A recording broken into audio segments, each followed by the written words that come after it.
जी अस्सलाम वालेकुम। सी fab six आज के लेक्चर का आगाज़ करते हैं। आज का लेक्चर हमारा ओरिएंटेशन लेक्चर है। इसमें कोई हम कंसेप्ट या स्टैंडर्ड कवर नहीं करेंगे। आज के लेक्चर में सिर्फ दो चीज़ें मैंने आपको बता दी हैं, सिर्फ दो चीज़ें। नंबर वन, हम पढ़ेंगे क्या, और नंबर टू, हम पढ़ेंगे कैसे। यानी क्या पढ़ना है हमने पूरे सेशन में और कैसे पढ़ना है, ये दो चीज़ें ओरिएंटेशन में हमने डिस्कस करनी है। ठीक है जी। लेकिन ओरिएंटेशन से पहले छोटी सी एक दो क्वेश्चन आपसे पूछना चाहता हूँ। पहला क्वेश्चन मेरा, इस वक्त क्लास में जो स्टूडेंट्स बैठे हैं, इनमें से कितने स्टूडेंट्स की अटेम्प्ट जो है वो समर 25 में है कोई स्टूडेंट समर 25? ठीक है, तीन चार, तकरीबन लगभग 50% के करीब। ठीक है, स्टार्ट करते हैं हम। जी, समर 20 आपकी भी समर 20? ठीक है, समर 25, गुड। तो असल में फ़र्क ये है, और ये सवाल इस वजह से पूछा है क्योंकि सीफैप लेवल पे और एमएसए में जो ज़्यादातर पेपर एमएसए कंप्लीट और सीफैप में जो चार पेपर्स हैं वो कंप्यूटर बेस्ड एग्जामिनेशन होगी आपकी। जिन पेपर्स की कंप्यूटर बेस्ड एग्जामिनेशन होगी उनमें अभी तक जो आई कैप ने हमारे अनाउंस किया है वो सीफैप 1 और सीफैप 6 रिपोर्टिंग और ऑडिट, ये दो पेपर नहीं है। इसके अलावा बाकी चारों पेपर कंप्यूटर बेस्ड एग्जामिनेशन हो रही है। ठीक है। अच्छा, इससे अभी हम अनसर्टन है इस वक्त, एज ऑन टुडे मैं अनसर्टन हूँ। आई कैप की तरफ से अभी कंफर्मेशन नहीं है कि जो आपका समर 25 का पेपर होगा वो कंप्यूटर बेस्ड एग्जामिनेशन पे होगा या नहीं होगा। ठीक है, जैसे आई कैप कंफर्म करते हैं आप लोगों के साथ शेयर कर दूंगा। फ़र्क क्या पड़ेगा इससे? अ, सीखने सिखाने में कोई फ़र्क नहीं पड़ेगा, सिलेबस में कोई फ़र्क नहीं है। इसकी वजह से कंसेप्ट्स को किस तरीके से अंडरस्टैंड करना है कोई फ़र्क नहीं पड़ेगा। सिर्फ फ़र्क पड़ेगा एग्जामिनेशन पे, टेस्टिंग पे, आपकी टेस्टिंग किस तरीके से करनी है। ठीक है, तो दो ऑप्शन है मेरे पास। नंबर वन, आपकी टेस्टिंग हो मैनुअली कि जैसे आपने हैंड रिटन एग्ज़ाम देना है। नंबर टू, आपकी टेस्टिंग हो कंप्यूटर बेस्ड एग्जामिनेशन के मुताबिक। मेरे ज़हन में जो है वो ये कि आपकी टेस्टिंग कंप्यूटर बेस्ड एग्जामिनेशन के मुताबिक हो तो वो ज़्यादा बेहतर है, क्योंकि ज़्यादा चांसेस यही हैं कि वो कंप्यूटर बेस्ड एग्जामिनेशन हो जाएगा असेसमेंट में। और इन केस अगर नहीं भी होता तो जाहिर है जो कंप्यूटर पे अटैम्प्ट कर सकता है मैनुअली भी कर ही सकता है। ठीक है, और to be on safe side बेहतर है कि आप फ्यूचर में भी जो स्टाइल चले इस अटैम्प्ट में ना सही, समर 25 में ना सही, विंटर में तो हो ही जाएगा, तो आप उसके लिए भी तैयार हो। ठीक है, लेकिन फ़िलहाल हमारा जो टेस्टिंग सिस्टम होगा ना उसमें मैं आपको दोनों ऑप्शन दे रहा हूँ। रिकमेंडेड यही है कि आप कंप्यूटर बेस्ड एग्जामिनेशन हो, उसके मुताबिक ही आप प्रैक्टिस करें। लेकिन अगर आप मैनुअली टेस्ट वगैरह अटैम्प्ट करना चाहते हैं तो वो भी ऑप्शन होगी, हम उसको भी चेक करेंगे। ठीक है, और आपको फीडबैक देंगे। इसमें जो अहम चीज़ें हैं दो तीन, वो मैं आपके साथ शेयर कर देता हूँ। पहली चीज़ कि आपने जो इस सब्जेक्ट को लेके चलना है वो, ये चलिए ऐसा करते हैं, ये डिस्कशन मैं बाद में करता हूँ, पहले सब्जेक्ट के हवाले से कुछ डिस्कशन कर लेते हैं। इस सब्जेक्ट में हम क्या पढ़ने जा रहे हैं? ठीक है, कैसे पढ़ना है, मैंने क्या करना है, आपने क्या करना है, वो हम बाद में डिस्कस करेंगे। सब्जेक्ट हमारा सीफैप 6 audit assurance related services. Kaif 8 का समझ लीजिए कि ये सीक्वल है। इससे पहले कैफ लेवल पे आपने सब्जेक्ट पढ़ा होगा ऑडिट, उस पे बेस कर रहे हैं, यानी इसकी लर्निंग। इसमें दो तरह के कंसेप्ट्स आपको मिलेंगे। एक वो कंसेप्ट्स जिनके बारे में बेसिक अंडरस्टैंडिंग आप कैफ लेवल पे ले चुके हैं, और दूसरे वो कंसेप्ट्स जो कि आपके लिए नए होंगे। ठीक है, सिलेबस आप लोगों के साथ शेयर हो गया है ना? हाँ जी, ये सिलेबस आई कैप की वेबसाइट पे अवेलेबल है। समर 25 सिलेबस आई कैप ने अपलोड कर दिया है। ये वो सिलेबस है जिसकी हमने तैयारी करनी है, यानी ये हमारा स्कोप ऑफ वर्क है। ठीक है, ऑडिटिंग स्टैंडर्ड भी ये कहते हैं कि हम मुख्तलिफ तरह की सर्विसेज अपने क्लाइंट को प्रोवाइड करते हैं। सबसे पहले ये ज़रूरी है कि स्कोप ऑफ इंगेजमेंट क्लाइंट के साथ एग्री कर लिया जाए। तो इसलिए मैंने अपना स्कोप ऑफ वर्क आपके साथ शेयर कर दिया है। मेरा स्कोप ऑफ वर्क क्या है? आई कैप का जो सिलेबस है इसमें जितने कंसेप्ट्स हैं वो मैंने आपको पढ़ाने हैं, समझाने हैं और इनकी प्रैक्टिस भी करवानी है। ठीक है जी। इसमें कौन कौन से टॉपिक शामिल है ये मैं आपके साथ शेयर कर देता हूँ। इस सब्जेक्ट में हम पढ़ने जा रहे हैं, जो टॉपिक्स को हमने डिवाइड किया है ये सिर्फ आपकी जनरल अंडरस्टैंडिंग के लिए है। अगर आप सिर्फ सुनते रहें, कुछ भी नोट ना करें तो भी कोई प्रॉब्लम नहीं है। हाँ, कोई अहम चीज़ हो नोट करना चाहें कर सकते हैं। ये डॉक्यूमेंट मैं आपके साथ व्हाट्सएप ग्रुप में शेयर कर दूंगा। हम जो total as professional services provide करते हैं वो दो तरह से हम उनको बड़ी ब्रॉड कैटेगरीज है। एक एश्योरेंस सर्विसेज और दूसरा है non assurance services. Assurance services ऐसी सर्विसेज होती हैं, देखें रिपोर्ट हम दोनों सर्विसेज में देते हैं, यानी हम अपने क्लाइंट को कोई भी सर्विस प्रोवाइड करेंगे, कोई भी इंगेजमेंट होगी वो किसी भी किस्म की हो, उसकी रिपोर्ट ज़रूर होगी। ज़बानी कलामी हम काम कोई नहीं करते। तो पहला कंसेप्ट, हमारी इंश्योरेंस सर्विसेज की भी रिपोर्ट होती है, नॉन इंश्योरेंस सर्विसेज की भी रिपोर्ट होती है। फ़र्क सिर्फ ये होता है इंश्योरेंस सर्विसेज में हम कोई कंक्लूजन ओपिनियन दे रहे होते हैं कि किसी चीज़ के बारे में, किसी सब्जेक्ट मैटर के बारे में, फाइनेंशियल स्टेटमेंट के बारे में कि ये फाइनेंशियल स्टेटमेंट ठीक है या नहीं है। ठीक है, कोई एश्योरेंस बता रहे, कोई ओपिनियन दे रहे होते हैं। और जबकि नॉन इंश्योरेंस सर्विसेज में हम कोई ओपिनियन नहीं दे रहे होते, हम सिर्फ जो काम किया है उसका जो भी फाइंडिंग्स होती हैं वो हम अपने क्लाइंट के सामने रख लेते हैं। क्लाइंट को कहते हैं तुम खुद ओपिनियन ड्रा करो। यानी नॉन इंश्योरेंस इंगेजमेंट में हम किसी हद तक सेफ साइड पे होते हैं। हमें ये डर नहीं होता कि आज हम कोई बात कर रहे हैं कल को वो गलत साबित हो सकती है, क्योंकि ओपिनियन या कंक्लूजन में ऐसे होता है कि सम टाइम हो सकता है आज हम कोई बात करें अपने एविडेंस की बेस पे, कल कल को वो गलत साबित हो सकती है। हमारा उसमें कसूर है या नहीं वो अलग बात है। ठीक है, तो बेसिक डिफरेंस क्या है इंश्योरेंस और नॉन इंश्योरेंस सर्विसेज में? इंश्योरेंस इंगेजमेंट्स में हम कोई ना कोई ओपिनियन या कंक्लूजन दे रहे होते हैं, नॉन इंश्योरेंस सर्विसेज में हम कोई ओपिनियन या कंक्लूजन नहीं दे रहे होते हैं। ठीक है, अच्छा, और जो इंश्योरेंस इंगेजमेंट है इसकी आगे फर्दर दो टाइप्स में हम इसको क्लासीफाई करते हैं, दो बड़ी टाइप्स। एक है हमारी रीजनेबल एश्योरेंस इंगेजमेंट, ऐसी इंगेजमेंट जिसमें हम हाई लेवल एश्योरेंस प्रोवाइड करते हैं, और एक वो जिसे हम कहते हैं लिमिटेड एश्योरेंस इंगेजमेंट, जिसमें हम मॉडरेट लेवल की एश्योरेंस प्रोवाइड करते हैं। यानी अब हम टाइप्स ऑफ इंगेजमेंट दो, assurance non assurance. Assurance services में हम दो बड़ी टाइप्स क्या हैं, रीजनेबल एश्योरेंस और लिमिटेड एश्योरेंस। ठीक है, अच्छा, जो एश्योरेंस इंगेजमेंट में अमूमी तौर पे कैफ लेवल पे आपको ये बताया जाता है कि हम एश्योरेंस प्रोवाइड करते हैं तो हमारा सब्जेक्ट मैटर क्या होता है, यानी किस चीज़ को चेक करते हैं, शाबाश, फाइनेंशियल स्टेटमेंट्स होती है। लेकिन सीफैप लेवल पे आप पढ़ेंगे कि फाइनेंशियल स्टेटमेंट्स के अलावा भी कुछ चीज़ों के ऊपर एश्योरेंस प्रोवाइड की जाती है। फाइनेंशियल स्टेटमेंट्स के अलावा भी कुछ स्टेटमेंट्स हैं, अजर्शंस हैं। ठीक है, वो क्या चीज़ है वो बाद में पढ़ेंगे, फिलहाल इतना ध्यान में रखिए फाइनेंशियल स्टेटमेंट हमारा सब्जेक्ट मैटर। ठीक है, वो याद है उस हम एश्योरेंस एंगेजमेंट की डेफिनेशन पढ़ते थे, elements of assurance engagement, 5 elements. तो उसमें एक एलिमेंट होता था सब्जेक्ट मैटर, तो वो फाइनेंशियल स्टेटमेंट्स हुआ करता था कैफ लेवल पे, लेकिन अब फाइनेंशियल स्टेटमेंट्स के अलावा कुछ और चीज़ें भी होंगी। ठीक है, इसीलिए अगर आप देखें तो उसने फाइनेंशियल स्टेटमेंट्स को अलग कर दिया, एश्योरेंस एंगेजमेंट में फाइनेंशियल स्टेटमेंट्स को अलग कर दिया कि सब्जेक्ट मैटर फाइनेंशियल स्टेटमेंट है वो अलग, सब्जेक्ट मैटर फाइनेंशियल स्टेटमेंट्स के अलावा भी हो सकते हैं। वो कौन से हो सकते हैं, वो प्रोस्पेक्टिव फाइनेंशियल इंफॉर्मेशन है, वो other financial and non financial information है। इसको भी आज के लेक्चर में समझा नहीं रहा, सिर्फ मैंने स्कोप बताना है कि फाइनेंशियल स्टेटमेंट्स के अलावा कुछ और चीज़ों की वेरिफिकेशन भी हम सीखेंगे। क्या यहाँ पे क्लियर है हम? अच्छा, अब आगे चलते हैं। फाइनेंशियल स्टेटमेंट की वेरिफिकेशन में आपने ये सीखा था कि उसमें दो तरह की एश्योरेंस प्रोवाइड करते हैं, रीजनेबल भी और लिमिटेड भी। रीजनेबल को क्या कहते थे, ऑडिट, लिमिटेड को क्या कहते थे, रिव्यू। तो पहली चीज ये समझिए कि सीफैप लेवल पे हम एश्योरेंस एंगेजमेंट भी सीखेंगे, नॉन एश्योरेंस एंगेजमेंट भी सीखेंगे। नॉन एश्योरेंस एंगेजमेंट आपने अभी तक कोई भी नहीं सीखी कैफ लेवल पे, ऐसे ये सारा हिस्सा आपके लिए नया होगा। एग्रीड? एश्योरेंस एंगेजमेंट में भी सब्जेक्ट मैटर डिफरेंट होते हैं, वो फाइनेंशियल स्टेटमेंट्स भी हो सकते हैं, वो अदर भी हो सकते हैं।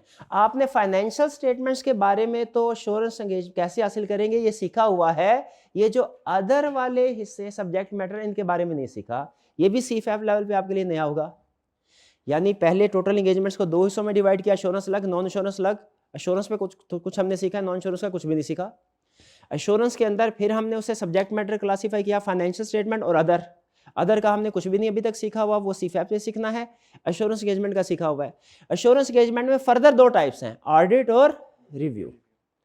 ऑडिट हमने डिटेल में सीखा हुआ है, रिव्यू हमने नहीं सीखा। किसी हद तक कंसेप्ट पढ़े हैं, वो एक चैप्टर हुआ करता था, ठीक है, एक चैप्टर रिव्यू का हुआ था, किसी हद तक उसकी समझ ले मॉडरेट लेवल की अंडरस्टैंडिंग आपको है रिव्यू एंगेजमेंट की, लेकिन उतनी डिटेल अंडरस्टैंडिंग नहीं है जितनी के सीफैप लेवल पे रिक्वायर्ड है। तो ये समझ लीजिए ये वाला हिस्सा आपके लिए 50-50 है।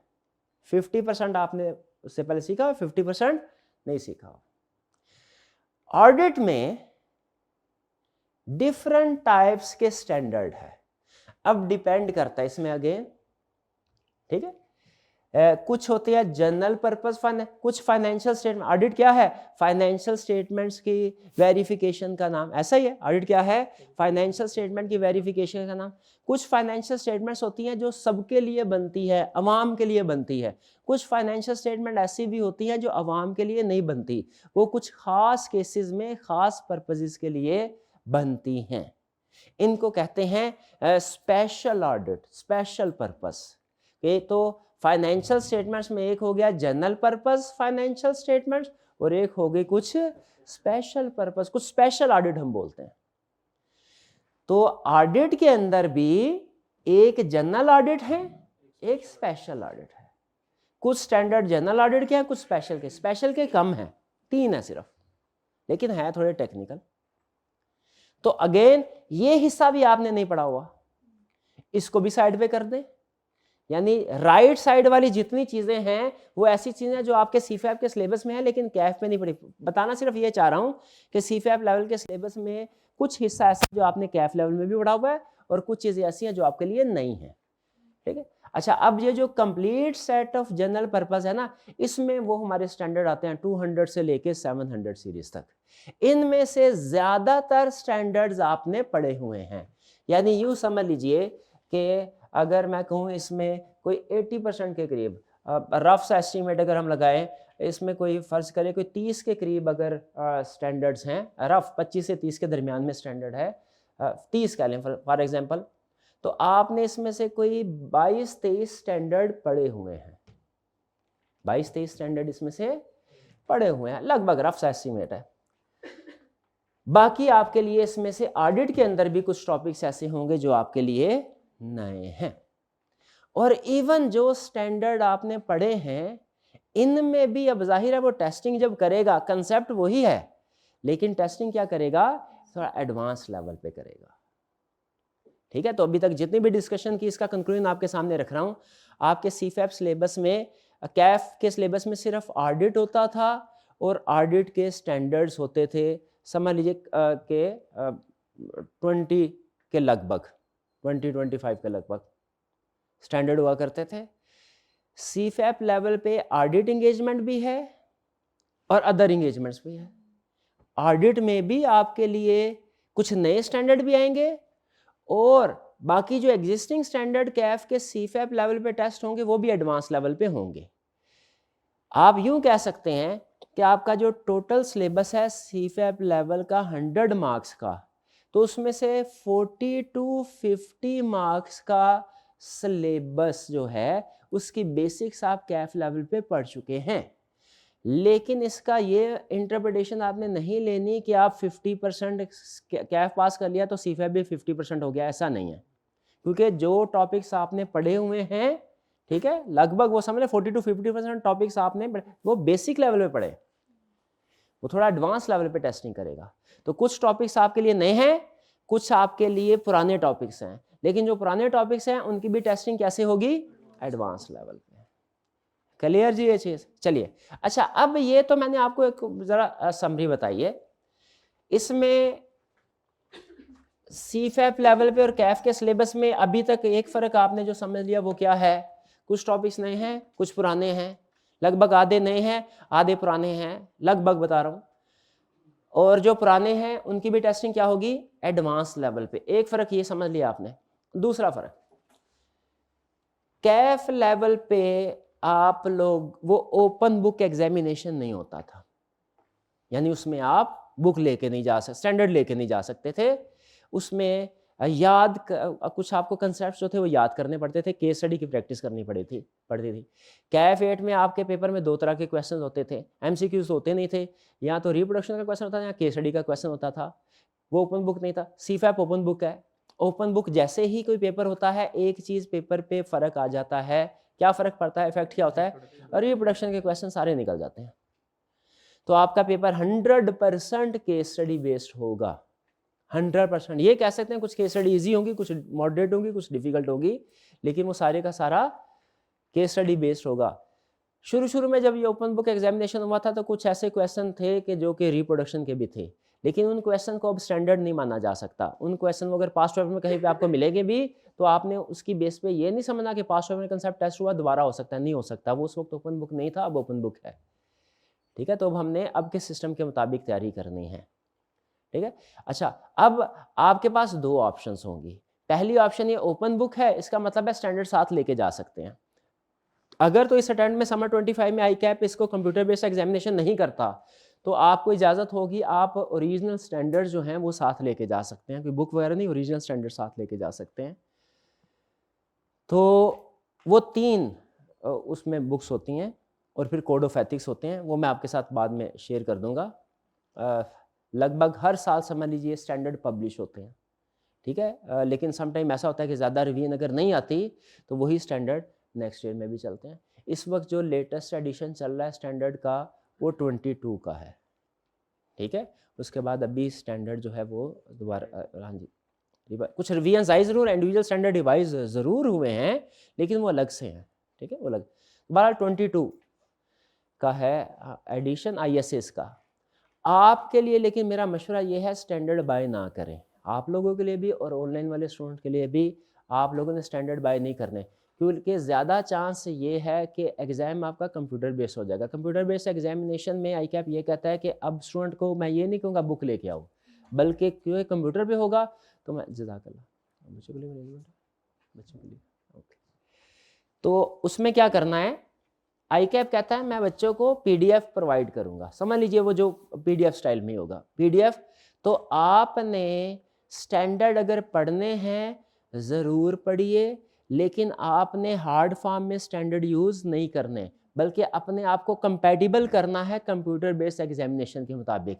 PDF मैं आपके साथ शेयर करूंगा, आपने उस PDF में सर्च करना है ताकि आपको पता चले कंसेप्ट को कैसे सर्च करते हैं। एक टर्म को अगर आप एंटर करेंगे तो वो 450 जगह पे वो टर्म रिपीट हो रही होगी, फिर आपको याद आएगा अच्छा ये कंसेप्ट खास है, इसको ढूंढना है, तो उसके लिए कोई यूनिक वर्ड जो इसी कंसेप्ट में टेस्ट हुआ है मुझे वो टाइप करना है। मैं इसकी आदत डालना चाह रहा हूँ आपको। ठीक है, और इसमें भी याद रखिएगा आपने हर स्टैंडर्ड को अलग अलग नहीं करना। वो जो स्टैंडर्ड आपको मिलेंगे ना उसमें 200 से लेके 800 तक वो 30-35 स्टैंडर्ड है अगर फॉर एग्जांपल, तो आपने उनको अलग अलग नहीं करना, क्योंकि एग्जाम में भी जो आपको स्टैंडर्ड PDF कॉपी मिलेगी वो मोस्ट प्रोबेबली एक ही होगी। तो जितना हम अब प्रैक्टिस एग्जाम एनवायरनमेंट के मुताबिक करेंगे उतना आपके लिए बेहतर है। ठीक है, तो आपने हार्ड फॉर्म में स्टैंडर्ड बाय नहीं करना है। ठीक है, सॉफ्ट कॉपी मैं अभी व्हाट्सएप ग्रुप में शेयर कर दूंगा, आपके LMS में भी अवेलेबल होगी, उसको आपने यूज़ करना। डन जी। अच्छा, 2 ऑप्शन है आपके पास। पहली ऑप्शन ये किसी भी स्टैंडर्ड को तैयार करना है ना, 2 ऑप्शन। नंबर 1 ओरिजिनल स्टैंडर्ड पढ़े। ठीक है, ओरिजिनल स्टैंडर्ड जो है उस। दूसरी ऑप्शन होगी हम आपको हर स्टैंडर्ड के नोट्स प्रोवाइड करेंगे ओरिजिनल स्टैंडर्ड के रेफरेंस के साथ, तो आप दूसरी ऑप्शन ये है कि नोट्स पढ़ लें। तीसरी ऑप्शन ये है कि दोनों पढ़ लें, पहले स्टैंडर्ड पढ़ लें बाद में नोट्स, या पहले नोट्स पढ़ लें बाद में स्टैंडर्ड पढ़ लें। तीनों ऑप्शंस हैं। नोट्स क्या होंगे, स्टैंडर्ड की समरी होगी, उसमें मैं हत्तुल इम्कान कोशिश करूंगा स्टैंडर्ड का एक ही कंसेप्ट उसमें शामिल हो, कोई कंसेप्ट स्किप ना हो। ठीक है। अच्छा, ये तो मैंने आपके सामने ऑप्शंस रखी हैं कि आपके पास होंगे स्टैंडर्ड भी, आपके पास होंगे नोट्स। मेरी रिकमेंडेशन क्या है, रिकमेंडेशन है सिर्फ, फैसला आपका है। रिकमेंडेशन मेरी ये है आप लोग नोट से तैयारी करें, पास पेपर की ज़्यादा से ज़्यादा प्रैक्टिस करें। वो टाइम जो आपने स्टैंडर्ड पढ़ के गुजारना है वही आप पास पेपर की प्रैक्टिस करें, आपको ज़्यादा फायदा होगा। पास पेपर की प्रैक्टिस करेंगे तो आप उन क्वेश्चन को, उन कंसेप्ट को फोकस कर रहे होंगे जो एग्जाम पेपर सेंटर के लिए अहम है। स्टैंडर्ड में बहुत से पैराग्राफ ऐसे हैं जो बहुत ही मुश्किल है, लेकिन कभी टेस्ट नहीं किए, ना ही उम्मीद है कभी टेस्ट करेगा। तो स्टैंडर्ड आपका टाइम खाएंगे। स्टैंडर्ड क्या करेंगे? टाइम का एक एवरेज स्टैंडर्ड जो है ना, एवरेज लेंथ वाला स्टैंडर्ड, बड़े की तो खैर बात ही नहीं करता, एवरेज स्टैंडर्ड वो भी आपका पूरा पढ़ने बैठेंगे ना 5-6 घंटे ले लेगा, 5-6 घंटे ले लेगा। नोट्स में आपको आधे घंटे में सारी रिवीजन हो जाएगी इंशाल्लाह। ठीक है, तो रिकमेंडेशन, जिन स्टूडेंट्स की अटेम्प्ट समर 25 की है और वो एक से ज्यादा पेपर दे रहे हैं, उन स्टूडेंट्स के लिए टाइम बहुत अहम है। Time short, already time short है ऐसे स्टूडेंट, ठीक है, वो स्टैंडर्ड की तरफ बिल्कुल ना जाए। ठीक है, दिल करे पढ़ना चाहें, टाइम है, जॉब पे बैठे हैं कहीं, टाइम पढ़ना चाहें पढ़ लें, रोक नहीं रहा, रिकमेंडेड अप्रोच है, डिसीजन आपका है। स्टैंडर्ड ना पढ़े, नोट्स ही पढ़े और प्रैक्टिस के ऊपर ज़्यादा से ज़्यादा तवज्जो दें। हाँ, जिन स्टूडेंट्स की अटेम्प्ट है विंटर 25 की या उसके बाद, उनके पास खुला टाइम है, वो स्टैंडर्ड पढ़ना चाहें ज़रूर पढ़े, बल्कि टाइम है तो पढ़ें, अच्छी बात है। कम से कम कोई एक प्रोफेशनल ड्राफ्टिंग जो है उसके साथ फेमिलियर हो जाएंगे कि जो बड़े बड़े जो अक्लमंद लोग हैं, पढ़े लिखे लोग हैं, वो जब हमारे प्रोफेशन के सीनियर सेंटेंस बनाते हैं तो कैसे बनाते हैं, वो थोड़ा प्रोफेशनल वर्डिंग होती है। हालांकि एग्जाम में से फ़र्क नहीं पड़ता, लेकिन प्रैक्टिस में आपकी जो वोकैबुलरी है, आपका सेंटेंस स्ट्रक्चर ड्राफ्टिंग है, वो थोड़ी सी इंप्रूव होती है, लाजमी नहीं है लेकिन रीड करना। क्लियर जी? तो मेरी रिकमेंडेशन क्या है, आपके पास 3 चीज़ें होंगी प्रैक्टिस करने के लिए, स्टैंडर्ड होंगे, नोट्स होंगे और पास्ट पेपर्स होंगे। ठीक है, स्टैंडर्ड की निस्बत ज़्यादा अहम क्या चीज़ है, किस चीज़ के ऊपर मेहनत की जाए, पास्ट पेपर्स के ऊपर। क्लियर? अच्छा, इससे आपका टाइम बदले, वरना अगर टाइम है, स्टैंडर्ड पढ़ना चाहते हैं पढ़ ले, अगर टाइम है, टाइम नहीं है तो आपने एफिशिएंटली इसको यूटिलाइज करना है। ये ना हो शुरू के 2-3 महीने आप कहें टाइम बहुत है, शुरू में लगता है टाइम, जब 4-5 महीने होते हैं ना एग्जाम को, तब लगता है बड़ा टाइम है, हम कर लेंगे, और ऐसा ऐसा टाइम गुजरता है तो पता चलता है पहले वाला टाइम ज़ाया किया है। तो बजाय ये कि बाद में आप ये फैसला करें, पहले दिन ही फैसला कर लें और अपने टाइम को अच्छे तरीके से यूटिलाइज करें। तो ये है वाले। अच्छा, अब ये जो एडिशन है, ये जो चीज़ चाहिए होगी ना, वो मैं आपके साथ शेयर कर लूँगा। आपने खुद से कोई चीज़ बाय नहीं करनी, कोई स्टैंडर्ड कोई बुक बाय नहीं अगर करना है तो पहले मुझसे मशवरा कर लीजिएगा, फिर उसके बाद कीजिएगा। अच्छा, ये सिलेबस मैंने आपके साथ शेयर कर दिया। हाँ जी बिल्कुल, ये सिलेबस था। ये मैं आपकी तसल्ली करवाना चाहता हूँ कि ये सिलेबस जो है, ये हमारा, अच्छा पहले ICAP की वेबसाइट के ऊपर ये है स्पेसिफिक गाइडेंस। अभी तक ICAP ने समर 25 की स्पेसिफिक गाइडेंस प्रोवाइड नहीं की, जिसमें वो कुछ एग्जैक्टली बता रहा होता है कि कौन सा टॉपिक, रीसेंट टॉपिक में से कौन सा टॉपिक, कौन सा एडिशन वगैरह एग्जामिनेबल है। लास्ट टाइम जो पिछली अटैम्प्ट की थी वो जुलाई 31 2024 की थी। इस लिहाज से अगर देखा जाए तो 31 जनवरी 2025 के लगभग वो हो सकता है कि शेयर करें हमारे साथ, ठीक है। लेकिन लास्ट टाइम को जो थी, अगर वो अनचेंज रहती है तो उस लिहाज से जो हमारा कोड ऑफ एथिक्स है वो 2019 वाला आपने तैयार करना है, ठीक है। लेकिन एक कोड ऑफ एथिक्स जो है वो 2024 का भी रिवाइज भी हुआ है, मे भी वो आपकी अटेम्प्ट में 2024 का एप्लीकेबल कर दे, लेकिन वो फिक्र करने की ज़रूरत नहीं है, वो महीने तक ICAP कंफर्म कर देगा। हमने कोड ऑफ एथिक्स अभी पढ़ना भी नहीं है, हम कोड ऑफ एथिक्स जाके पढ़ेंगे लास्ट मंथ में, ठीक है, जब स्टैंडर्ड अपने सारे कंप्लीट कर लेंगे, उसके बाद एंड पे कोड ऑफ एथिक्स। तो तब तक हमें क्लैरिटी हो जाएगी हमने 2019 वाला पढ़ना है या 2024 वाला। अभी तक जो प्रीवियस गाइडेंस है उसके मुताबिक हमने कोड ऑफ एथिक्स कौन सा वाला पढ़ना है, 2019 वाला।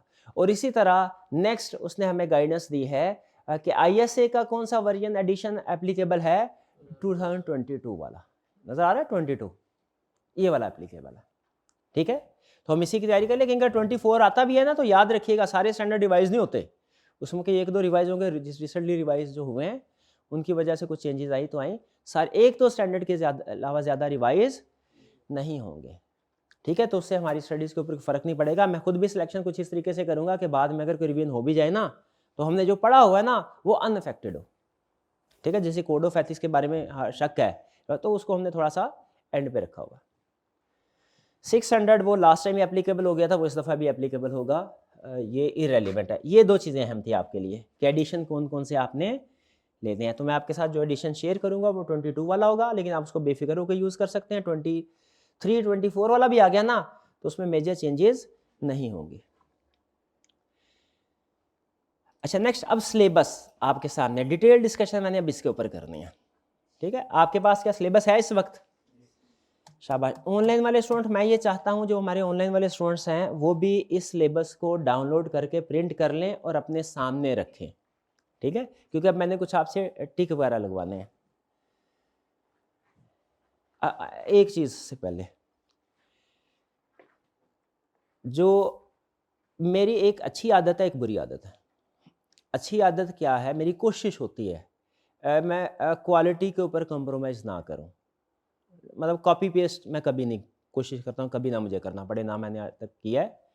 शायद कोई एक दो क्वेश्चन कभी कोई 5-6 साल पहले मैंने कॉपी पेस्ट किए थे, आई कैप के टाइम कम था, तो उसमें भी मैंने रेफ़र कर दिया था कि ये आई कैप का एग्जैक्ट कॉपी पेस्ट है, वरना मेरी आदत नहीं है। तो कोशिश मेरी होती है जो आई कैप का मैं प्रैक्टिस करवाऊंगा ना आपको या नोट्स दूंगा, वो ऐसा नहीं है कि स्टैंडर्ड में से आई कैप स्टूडेंट कॉपी पेस्ट कर दूँ। मुझे पता है समझाने मैंने आपको हैं, तो मैं पहले उसको थोड़ा सिंप्लीफाई करता हूँ, अरेंज करता हूँ और फिर उसके बाद प्रेजेंट करता हूँ, उसमें लगता है टाइम। तो अच्छी आदत मेरी ये है, मैं ये कोशिश करता हूँ कि क्वालिटी वर्क आप लोगों के साथ शेयर कर सकूँ। बुरी आदत मेरी ये है, थोड़ा सा मैं लेज़ी हूँ, मैं पीस ऑफ माइंड के साथ काम करता हूँ। मतलब मुझे थोड़ा हो ना कि कोई भी प्रॉब्लम, बाज़ औक़ात ऐसा होता है ना माइंड में कोई चीज़ अटक जाती है, तो अटक जाती है तो फिर बाज़ औक़ात ऐसा होता है 2-2 3-3 दिन मैं एक क्वेश्चन भी नहीं कर पाता, एक स्टैंडर्ड भी नहीं कर पाता। मैं ज़बरदस्ती फिर करता भी नहीं हूँ, वो उलझन सी रहती है दिन में, ठीक। तो स्पीड मेरी स्लो है, इसलिए मैं आज ही आप लोगों के साथ ये शेयर कर रहा हूँ कि आप लोगों को स्टैंडर्ड के नोट्स साथ-साथ मिलते रहेंगे, लेकिन फाइनल बुक की शक्ल में आपको सारे नोट्स इकट्ठे कब मिलेंगे, ये कोई कंफर्म डेट नहीं है। ठीक है, मेरी पूरी कोशिश है जल्द से जल्द हो।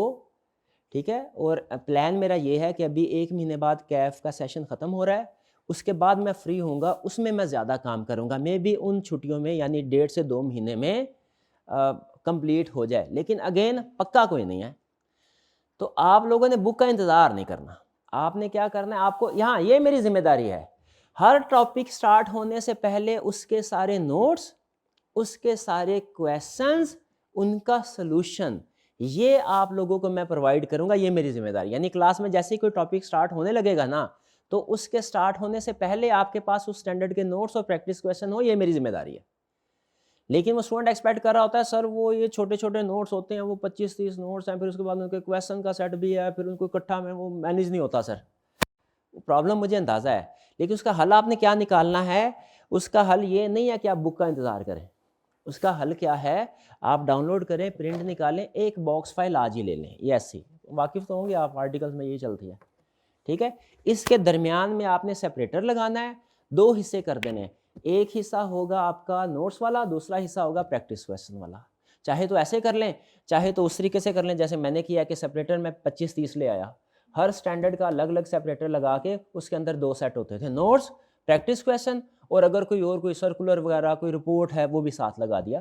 आपकी मर्जी है कि जैसे मर्जी अरेंज करें, लेकिन ये फाइल ले लीजिए ताकि आपका सारा मटेरियल एक जगह पे हो, इधर उधर बिखरा ना हो, गुम ना हो। ठीक है, आप सुखी रहेंगे कंपाइलेशन के हवाले से, तो मैं भी सुखी रहूँगा, क्योंकि आप मुझे बार बार पूछेंगे नहीं कि बुक कब आ रही है। ठीक है, पूरी कोशिश करूँगा जल्द से जल्द आ जाए, लेकिन कमिटमेंट कोई नहीं है, डेट में कोई नहीं दे रहा। डन जी। चलिए अब चलते हैं हम अपने ग्रेड की तरफ। ग्रेड में अगर आप देखें ये हमारा 100 मार्क्स का पेपर है। ठीक है, अच्छा ओवरऑल मैं आपको बता दूं, ये ओवरऑल ये पेपर डिफिकल्टी लेवल भी मॉडरेट है, इसकी लेंथ भी मॉडरेट है। बहुत लेंथी पेपर नहीं है जैसे वो रिपोर्टिंग का होता है, या जैसे वो मैंने सुना है कि बच्चे बताते हैं कि कॉर्पोरेट लॉस का पेपर है, बहुत लेंथी है, ऐसा नहीं है। ठीक है, 48 टॉपिक्स हैं इसमें, और लगा हुआ हमारे 50 के करीब ही लेक्चर्स हैं, 48-50 के करीब लेक्चर्स हैं, रोज़ का एक टॉपिक हुआ करेगा। ठीक है, तो लेकिन मैं ये समझता हूँ मेरे लिए C5 6 पढ़ाना ज़्यादा आसान है। रीज़न क्या भला, क्योंकि बच्चे को जो अलिफ बे सिखानी होती है ना, वो मुश्किल होता है, जिसकी बेस नहीं होती, ग्राउंड नहीं होती। कैफ लेवल पढ़ाना इसलिए मुश्किल होता था क्योंकि उसमें आप लोगों की कोई बेस नहीं होती।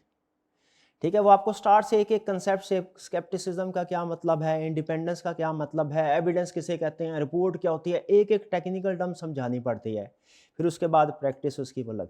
इसमें ऐसा नहीं है, इसमें पहले आप इस काबिल हैं कि मैं आज के दिन में अगर आपको सबसे मोस्ट टेक्निकल टॉपिक भी पढ़ा दूं ना, आप उसको समझ लेंगे। ठीक है, ये किस वजह से है? क्योंकि आपकी बेस बनी हुई है। टॉपिक इसमें है, टेक्निकल है, डिटेल्ड है, मुश्किल भी है, लेकिन मुझे वो मुश्किल इसलिए नहीं लगते आपको समझाने, और आपके लिए भी इंशाल्लाह मुश्किल इसलिए नहीं होंगे क्योंकि बेस हमारी बनी हुई है।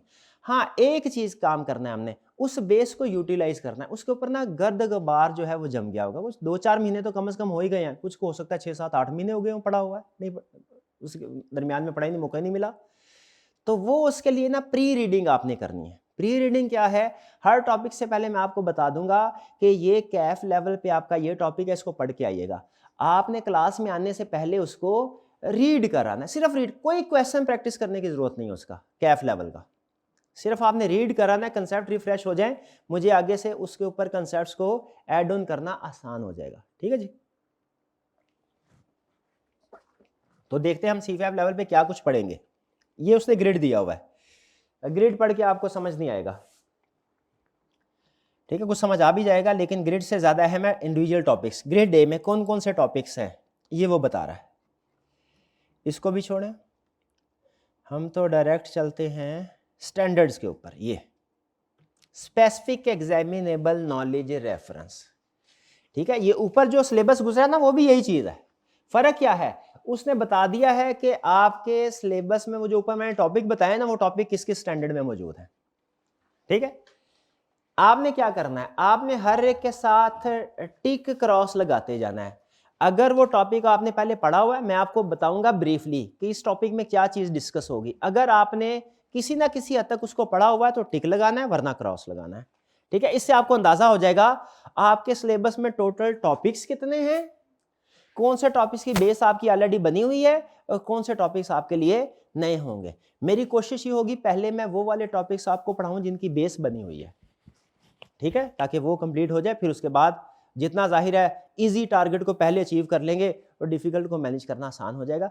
सबसे पहले मैं चाहता हूं आप एक कैलकुलेशन करें। कैलकुलेशन क्या करें, आपके सिलेबस में कितने ग्रेड थे? ई तक 5 ग्रेड थे। अच्छा, आप काउंट कीजिए जरा इनको, ए ग्रेड में कितने टॉपिक्स हैं या कितने स्टैंडर्ड हैं? 22 ऐड कीजिए। बी में कितने हैं जी? 4, कितने हो गए? 26। सी में कितने हैं जी? 6, कितने हो गए? 32। डी में कितने हैं जी?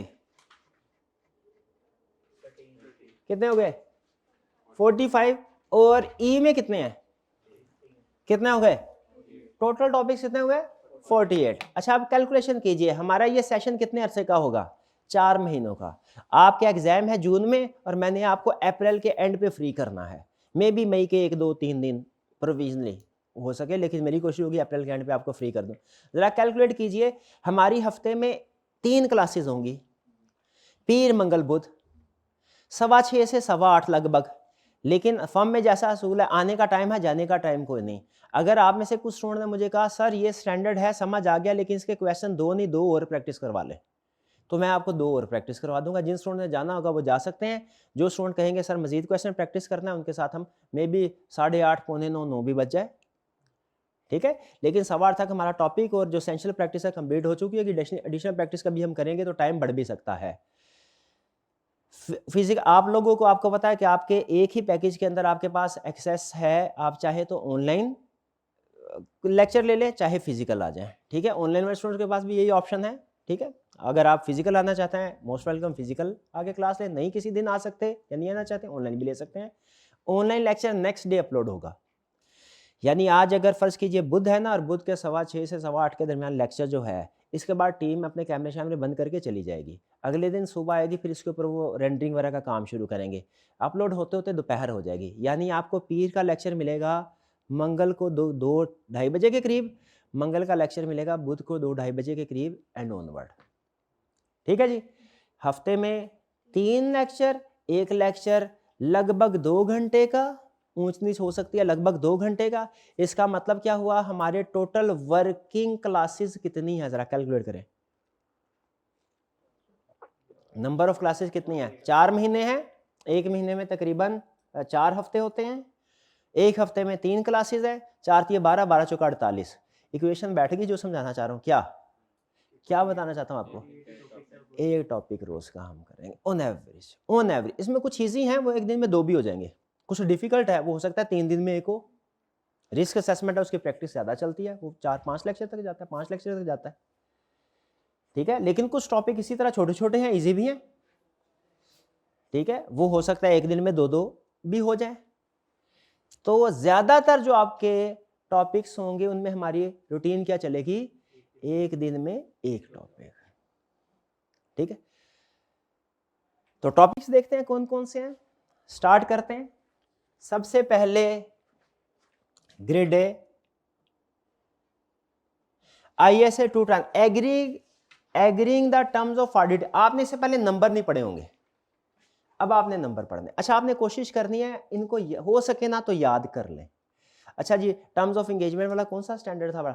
210। डॉक्यूमेंटेशन में कौन सा? 230। 700 कौन से वाला था? रिपोर्ट वाला। ये ऐसे आपने कोशिश करनी है, जो आपके साथ सिलेबस शेयर किया है ना, इसमें स्टैंडर्ड का नंबर याद करें। 265, 250, 230 कौन सा है? ये आगे एज इट इज याद करने की जरूरत नहीं है। जैसे मैं अमूमी तौर पे 250 जब आता है ना, तो मैं कहता हूँ 250 कौन सा स्टैंडर्ड? लीगल रिक्वायरमेंट्स वाला। हालांकि उसका नाम क्या है? Consideration of laws and regulation in audit of.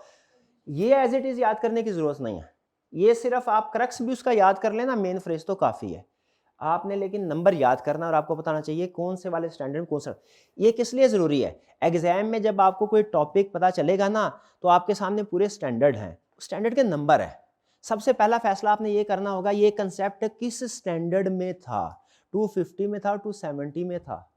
270 वैसे बोल दिया, जज्बाती हो गए।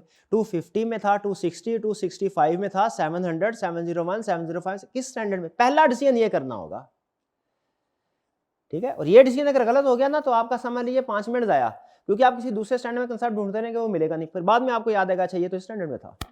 तो मैं चाहता हूं पहला स्टैंडर्ड आपका, तो आपने क्या करना है, इसी वीक में स्टैंडर्ड आपके पास है, थोड़ी बहुत प्रैक्टिस करें। ज्यादा ना से 8-10 भी आपने इस वीक में याद कर लिए ना स्टैंडर्ड सिर्फ, तो काफी है, इस वीक के काफी है। 210 एग्री ऑन टर्म्स ऑफ। आपको याद है वो हमने पढ़ते थे एंगेजमेंट। अच्छा, आप में से कितने स्टूडेंट हैं इन्होंने कैफ का ऑडिट मेरे से पढ़ा हुआ? चलिए 1-2 के अलावा, चलिए ठीक है। अच्छा, अब 210 आपको याद है वो एक टॉपिक होता था एंगेजमेंट लेटर, जिसमें वो कहता था टर्म्स ऑफ एंगेजमेंट कौन कौन सी एग्री करेंगे ऑडिटर और क्लाइंट के दरमियान में, अगर बाद में उनको चेंज करना है तो क्या करेंगे? वो इस स्टैंडर्ड में जिक्र है, ये वो टॉपिक है। बताइए क्या ये पहले आपने पढ़ा हुआ है कैफ लेवल पे? ठीक है, सारा ना मतलब सब्सटेंशियल पढ़ा हुआ है, इसको टिक लगा लें कि इसकी बेस आपकी बनी है। 230 ऑडिट डॉक्यूमेंटेशन।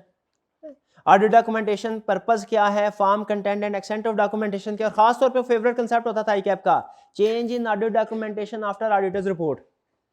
याद है, रिपोर्ट इशू होने के बाद वो कहता था कोई चेंज आया तो क्या करेंगे? वो हमारी जो कैफ लेवल की बुक थी वो चैप्टर 21 के करीब था। ये जो agreeing the terms of engagement वाला था, ये था वो चैप्टर 8, है ना। ये तो क्या ऑडिट डॉक्यूमेंटेशन भी पढ़ा हुआ है आपने? बिल्कुल पढ़ा। फिर है 250 consideration of laws and regulation in audit of financial statements, कि अगर कोई क्लाइंट इलीगल एक्टिविटी में इन्वॉल्व हुआ तो क्या करना है, ये आपने नहीं पढ़ा हुआ। रिस्क असेसमेंट में इसका कोई रिस्क आ जाया करता था, लेकिन बेसिकली ये स्टैंडर्ड नहीं पढ़ा हुआ। 210 पढ़ा है आपने, 230 पढ़ा है, 250 नहीं पढ़ा हुआ। फिर 260 कम्युनिकेशन विद दोषावी गवर्नेंस, ये भी आपने वैसे बेसिक कंसेप्ट पढ़ा हुआ है कि कोई भी सिग्निफिकेंट मैटर हो डायरेक्टर्स को बताओ, रिपोर्ट को मॉडिफाई करनी है डायरेक्टर को बताओ, इंटरनल कंट्रोल में वीकनेसेस सामने आ गई है डायरेक्टर को बताओ, पढ़ा हुआ है। लेकिन स्टैंडर्ड ये नहीं पढ़ा हुआ। तो 260 और 265 ये दोनों ही क्रॉस कर दीजिए, ये दोनों कम्युनिकेशन से रिलेट करते हैं। 260 जनरल कम्युनिकेशन है, 265 स्पेसिफिकली इंटरनल कंट्रोल से रिलेटेड कम्युनिकेशन है। ये भी नहीं पढ़ा। ISA 300 planning and audit of financial statement, याद है concept? Overall audit strategy and audit planning, difference क्या है दोनों में? कंटेंट्स बताओ स्ट्रेटजी के क्या है, और scope, timing and direction of audit, याद है? वो कंसेप्ट होता था ना हमारा, कौन सा, हमारी जो कैफ लेवल की बुक होती थी जो स्टूडेंट मुझसे पढ़े हैं, वो था चैप्टर 9 में, चैप्टर 9 का आधा हिस्सा, ठीक है जी, ये है वो 300, इसमें जिक्र है ISA 300, ये पढ़ा है आपने, टिक लगाएं। 402 audit consideration relating to entity using a service organisation, जब हमारा क्लाइंट ने अपने कुछ फंक्शन आउटसोर्स कर दिया। आजकल तो लोग बहुत आउटसोर्सिंग कर रहे हैं। गोरों ने कोई सस्ता काम करवाना होता है, क्या करते हैं, ये पाकिस्तान, इंडिया, बांग्लादेश, कहते हैं भाई कर, उधर का अकाउंटेंट ज्यादा पैसे मांगता है, वो कहते हैं नहीं हम इधर के अकाउंटेंट से काम करवा लेते हैं। तो आउटसोर्सिंग को कहते हैं सर्विस ऑर्गेनाइजेशन, जो आउटसोर्सिंग सर्विस प्रोवाइड कर रहे हो। तो ये जो है, किधर गए हमने, यहाँ ये आपने नहीं पढ़ा हुआ, शाबाश, बिल्कुल ठीक है, इसके साथ क्रॉस लगा ले कि जब हमारा ऑडिट क्लाइंट अपना कोई फंक्शन फाइनेंशियल स्टेटमेंट से रिलेटेड आउटसोर्स कर रहा होगा, ये स्टैंडर्ड उस वक्त अप्लाई होता है। ये नहीं पढ़ा, क्रॉस लगाए। 450 valuation of miss statement identified during the audit. दो स्टैंडर्ड हैं, एक स्टैंडर्ड 320, एक है 450। मुझे बताइए, दो कंसेप्ट आपके सामने रख रहा हूं, आपने मुझे बताना है कि ये आपने पढ़े हुए हैं कि नहीं। पहला कंसेप्ट, मटीरियलिटी कैसे डिटरमिन करनी है, पढ़ा हुआ है, मटीरियलिटी का कंसेप्ट पढ़ा हुआ ना। हाँ, ये आपका 320, किधर गया 320, इधर नहीं लिखा हुआ, कहीं आगे आएगा तो बताइएगा। बी ग्रेड, बिल्कुल, उसकी ग्रेड की कुछ समझ नहीं आती हमें कैसे किया, लेकिन बाहर कुछ हिकमत होगी। 320 ये पढ़ा हुआ है, टिक लगाएं।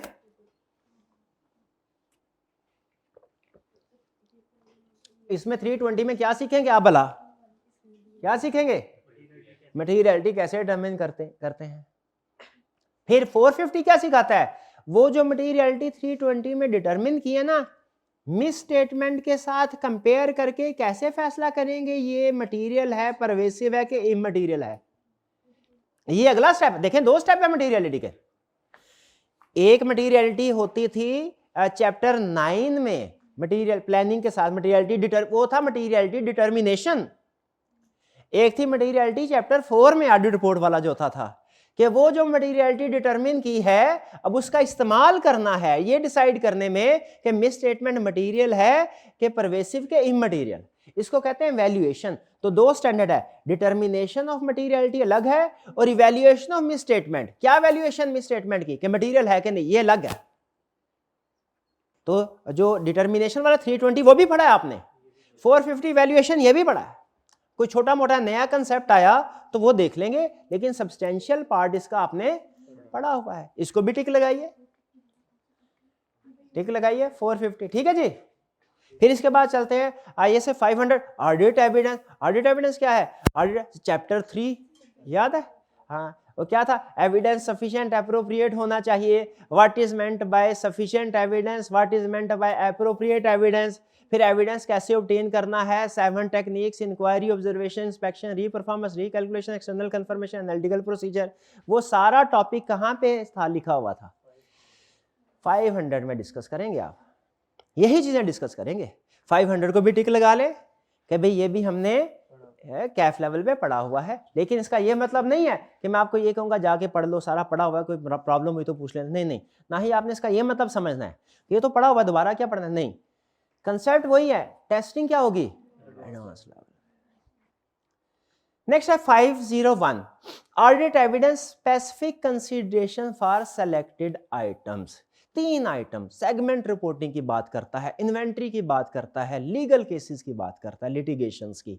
ये 3 स्पेसिफिक एरिया हैं जो 501 में उसने डिस्कस किए हैं, ये हमने नहीं पढ़े हुए। सेगमेंट रिपोर्टिंग का ऑडिट कैसे करेंगे, नहीं पढ़ा हुआ, ठीक है। इन्वेंट्री और लिटिगेशन, ये सब्सटेंटिव प्रोसीजर वाला जो चैप्टर था ना, उसमें कुछ हद तक आपने पढ़ा हुआ कि इन्वेंट्री की वेरिफिकेशन कैसे करनी है, कंपनी के खिलाफ कोई लीगल केस है उसकी वेरिफिकेशन कैसे करनी है, कुछ हद तक पढ़ा हुआ है, प्रोसीजर पढ़े हुआ है। तो वो 50-50 है, 50-50 है। क्या करें इसका, 50 क्रॉस कर, चले क्रॉस करते हैं। वैसे ये तकरीबन 50% आपने पढ़ा हुआ है, कर दे क्रॉस, कोई ठीक है, क्योंकि इसमें सेगमेंट रिपोर्टिंग है एक टॉपिक, वो बिल्कुल भी नहीं पढ़ा हुआ हमने, ठीक है। ऑडिट में नहीं पढ़ा, अकाउंटिंग में आपने पढ़ा होगा, ठीक है।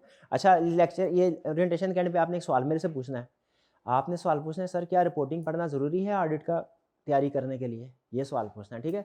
और आपने पूछना है, सर क्या ऑडिट का पेपर पास करने के लिए फर्म में ऑडिट डिपार्टमेंट में ट्रेनिंग ज़रूरी है कि नहीं, आपने ये पूछना है एंड पे, लेकिन अभी नहीं। 501, ठीक है जी, क्रॉस लगा लिया आपने, डन जी, क्रॉस कर दे। 501 एक्सटर्नल कंफर्मेशन, नाम से ही जाहिर है, बताने की जरूरत ही नहीं। ये कौन सा चैप्टर होता था हमारा? वो चैप्टर नंबर 14 याद है, confirmation, positive confirmation, negative confirmation. Confirmation send करेंगे, क्या करना है, पार्टी कैसे सेलेक्ट करनी है, कंफर्मेशन सेंड कर दिया, जवाब आया क्या करना है, जवाब नहीं आया क्या करना है, डिफरेंस आ गया तो क्या करना है, याद है वो प्रोसीजर? अल्टरनेटिव प्रोसीजर भी होते थे। ये सारी बातें किस स्टैंडर्ड में जिक्र किया हुआ इनका वाला? वो क्या हमने खुद से लिखी थी? नहीं, कहाँ स्टैंडर्ड में थी। कौन सा स्टैंडर्ड है? 505, टिक लगाए इसके ऊपर। ये इस वीक में जिन जिन के ऊपर टिक लगा हुआ है ना, वो आपने नंबर याद करके आने हैं, टारगेट ये बनाना है। Confirmation 12 ISA 510 initial audit engagement. अगर पिछले साल का इनिशियल ऑडिट एंगेजमेंट क्या होती थी? हाँ जी, पिछले साल का ऑडिट किसी और ने किया है, इस साल का ऑडिट हम कर रहे हैं, तो ओपनिंग बैलेंसेस को वेरीफाई करना एक प्रॉब्लम होती थी। ये हम कैफ लेवल पे ये मसला डिस्कस नहीं करते थे, सिलेबस में नहीं था। ये आपके लिए बिल्कुल नया प्रॉब्लम है। 510 इनिशियल ऑडिट एंगेजमेंट, यानी इनिशियल ऑडिट एंगेजमेंट में ओपनिंग बैलेंसेस को कैसे वेरीफाई करना है, ये सिखाएगा। क्या सिखाएगा? ओपनिंग बैलेंसेस को कैसे वेरीफाई। ये क्रॉस लगाएं इसके ऊपर। ISA 520 एनालिटिकल प्रोसीजर, ये तो पता ही है आपको क्या है एनालिटिकल। कौन सा होता है? चैप्टर 15 था गालबन, 15 था गालबन। एनालिटिकल प्रोसीजर पूरा चैप्टर ही था, याद है? रेशियो कंपैरिजन, वो कहाँ, वो ये सारी बातें जो चैप्टर में लिखी थी, या अगर आपने आईकैप की बुक यूज की है तो उसमें भी एनालिटिकल प्रोसीजर का टॉपिक है। वो सारी बातें कहाँ ओरिजिनली कहाँ पे लिखी हुई हैं? 520 एनालिटिकल, ये आपने किया हुआ, टिक लगाए। ऑडिट सैम्पलिंग 530, सैम्पलिंग कैसे करेंगे? ये गालबन होता है चैप्टर 17, सारा सैम्पलिंग वही। सैम्पलिंग के मेथड क्या होंगे? क्या था वो? हैप्पैजार्ड सैम्पलिंग होती थी, रैंडम सैम्पलिंग होती थी, क्या ब्लॉक सिलेक्शन, सिस्टमैटिक, शाबाश। सैम्पलिंग कैसे करनी है, सैम्पलिंग के रिजल्ट को कैसे वैल्यूएट करना है, वो एक मुश्किल सा कंसेप्ट होता है। एनॉमलस मिसस्टेटमेंट, उसका क्या करना है, एनॉमली का क्या करना है, प्रोजेक्शन कैसे करनी है, वो सारी बातें कहाँ पे है? 530 में। इसको टिक करें, पढ़ा हुआ है। 540 counting estimates and related disclosure, इनका ऑडिट कैसे करना है? काउंटिंग एस्टिमेट्स में रिस्क ज्यादा होता है, कैफ लेवल पे सिर्फ आपने इतना पढ़ा हुआ है। एस्टिमेट्स में रिस्क ज्यादा होता है, उनको वेरीफाई करना मुश्किल है। लेकिन कितनी तरह के एस्टिमेट्स हैं? कुछ एस्टिमेट्स में अनसर्टेनिटी ज्यादा होती है, कुछ में हाई एस्टिमेशन अनसर्टेनिटी, कुछ में लो एस्टिमेशन अनसर्ट। इनको कैसे वेरीफाई? ये नहीं पढ़ा हुआ, ना ना ना, सोचिए भी ना के पढ़ा हुआ है, ना ना ना, ये नहीं पढ़ा हुआ आपने। ज्यादा से ज्यादा आपने सिर्फ इतना पढ़ा होगा डेप्रिसिएशन को कैसे वेरीफाई करना है। लेकिन ये डेप्रिसिएशन भी एक एस्टिमेट ही है, ये उससे बहुत आगे की बात है, ये आपने नहीं पढ़ा हुआ। 540 क्रॉस लगाइए। 16 नंबर 550 रिलेटेड पार्टीज, हाँ ये गालमन चैप्टर 16 के लगभग होता था। 16 रिलेटेड पार्टीज, ये पढ़ा? रिलेटेड पार्टी पता है ना? डायरेक्टर्स रिलेटेड पार्टी है। रिलेटेड पार्टी नेचुरल पर्सन भी हो सकता है, वो आर्टिफिशियल पर्सन भी हो सकता है, कंपनी भी हो सकती है। रिलेटेड पार्टी के साथ ट्रांजैक्शन में रिस्क ज्यादा होता है, फ्रॉड हो सकते हैं, बाज़ का ट्रांजैक्शन आर्म लेंथ बेसिस पे होती है, बाज़ का नहीं होती, बाज़ का outside normal course of business होती है ट्रांजैक्शन, उनकी अप्रूवल देखनी होती है रिलेटेड पार्टी ट्रांजैक्शन की, उनका डिस्क्लोजर देखना होता है। ये सारी बातें क्या हमने कैफ लेवल पे पढ़ी थी? बिल्कुल पढ़ी थी। दोबारा पढ़ेंगे किस स्टैंडर्ड में? 5। क्या वही बातें होंगी कि इसमें बिल्कुल कुछ डिफरेंट बातें होंगी? वही बातें होंगी, वही बातें, ज्यादा से ज्यादा कोई एडवांस एक दो चार कंसेप्ट आ जाएंगे इसमें। और ये आईकैप का फेवरेट और आपका वीकेस्ट टॉपिक, सब्सिक्वेंट इवेंट। सबसे याद है एंड में जाकर चैप्टर 20 होता था कि सब कुछ कंप्लीट हो गया, हमने सुकून का सांस लिया ही था कि पता चला फाइनेंशियल स्टेटमेंट में कोई गड़बड़ निकल आई है। हम उसको इग्नोर कर दिया करते थे ना, नहीं कुछ स्टेप्स लेते थे, क्या दोबारा से प्रोसीजर परफॉर्म करते थे, क्या फाइनेंशियल में रिवाइज होती थी, क्या ऑडिट रिपोर्ट रिवाइज होती थी, क्या हमने शेयर होल्डर्स को इन्फॉर्म करना होता था कि भाई बस बस बस अब फाइनेंशियल स्टेटमेंट्स में गलती निकल आई है, अब मजीद डिसीजन मेकिंग ना करना है। कभी मैनेजमेंट फाइनेंशियल स्टेटमेंट अमेंड करने को एग्री करती थी, कभी मैनेजमेंट फाइनेंशियल स्टेटमेंट अमेंड करने को एग्री नहीं करते थे। याद है? कभी miss statement financial statement issue होने के बाद पता चलती थी, कभी फाइनेंशियल स्टेटमेंट इशू होने से पहले पता चल जाते थे। याद है कि नहीं? ये कैटेगरी क्लासिफिकेशन कुछ कुछ, तो ये सारी बातें कहाँ लिखी हुई थी? 560 सब्सिक्वेंट इवेंट्स में। ये आपने पढ़ा हुआ है लेकिन आता कोई नहीं आपको, है ना? क्या आता है? थोड़ा थोड़ा, कोई बात नहीं, पढ़ा हुआ है आपने, टिक लगा दें इसको। 560 सब्सिक्वेंट इवेंट्स। फिर आगे चलते हैं 570 गोइंग कंसर्न, ये भी पढ़ा, वो चैप्टर 4 में होता था हमारे। गोइंग कंसर्न क्या असेस करते थे, वो इवेंट्स या कंडीशन फेवरेट होती थी इसमें। आईकैप के दो ही फेवरेट काम थे, एक केस स्टडी में वो इवेंट्स या कंडीशन ले आता था जिसकी वजह से गोइंग कंसर्न में डाउट क्रिएट होता था, और फिर कहता था बताओ प्रोसीजर क्या परफॉर्म करोगे, और फिर रिपोर्ट पे इंपैक्ट क्या होगा। उसका फेवरेट एरिया होता था इंपैक्ट ऑन रिपोर्ट, और वो इवेंट्स या कंडीशन का कंसेप्ट टेस्ट करता था। याद है ये टॉपिक, पढ़ा कि नहीं पढ़ा गोइंग कंसर्न? नंबर कौन सा है इसका, स्टैंडर्ड का नंबर 570। एग्जाम में कोई भी गोइंग कंसर्न का मसला आ गया, किस स्टैंडर्ड में जाना है आपने? 570। ठीक है जी, टिक कर लें इसको भी। 580 रिटर्न रिप्रेजेंटेशन, एंड में मैनेजमेंट से ऑब्टेन करते हैं इंफॉर्मेशन है यार, लिख के दीजिए। आपने सारी रिस्पॉन्सिबिलिटीज अपनी पूरी कर ली हैं, और लिस्ट होती थी कि इस स्टैंडर्ड के बारे में आपने ये चीज की रिटर्न रिप्रेजेंटेशन ऑब्टेन करनी है। ये भी पढ़ा हुआ ना। इसमें आईकैप का फेवरेट क्या होता था, बताओ अगर मैनेजमेंट इनकार कर दे रिटर्न रिप्रेजेंटेशन देने से तो क्या होगा, हम कहते थे स्कोप लिमिटेशन होगी। 580 टिक लगाए। 600 अव्वल तो पढ़ा नहीं, पढ़ा भी होता तो दोबारा पढ़ना पड़ता क्योंकि रिसेंटली रिवाइज हुआ है। Audit of group financial statement. Group financial statement कौन से? Group financial. हमने क्या कैफ लेवल में कभी ये पढ़ा है कि अगर कभी किसी कंपनी की सब्सिडरीज हुई तो उनका कैसे ऑडिट करेंगे? नहीं पढ़ा। इसका मतलब है ये हमारे लिए नया है। तो अगर हमारा क्या ऐसा हो सकता है कि हमें कोई बड़ा क्लाइंट मिल जाए जिसकी सब्सिडरीज हैं, तो उसमें हमने तो सिर्फ पेरेंट कंपनी का ऑडिट करना होता है ना, होल्डिंग कंपनी का, सब्सिडी का तो नहीं करना होता, कि ग्रुप का भी होता है। अच्छा, ग्रुप इंडिविजुअल फाइनेंशियल स्टेटमेंट बनती है, ग्रुप भी बनती है, तो इसका मतलब हम 2 दफा ऑडिट कर रहे होंगे, एक दफा इंडिविजुअल का, एक दफा ग्रुप का। तो इंडिविजुअल का ऑडिट कैसे करना है ये बाकी का स्टैंडर्ड बताएगा, और ग्रुप फाइनेंशियल स्टेटमेंट्स का ऑडिट कैसे करना है ये कौन सा स्टैंडर्ड बताएगा? 600। बिल्कुल भी नहीं पढ़ा हुआ, क्रॉस लगाए। नेक्स्ट 610 इंटरनल ऑडिटर का वर्क यूज करते हैं, या साथ ही रिलेटेड 620 एक्सपर्ट के वर्क को यूज करते हैं। क्या कभी ऐसा होता है इंटरनल ऑडिटर के वर्क को यूज करना पड़े, एक्सपर्ट के वर्क को यूज करना पड़े? वो हमारा होता था, कौन सा चैप्टर था हमारा?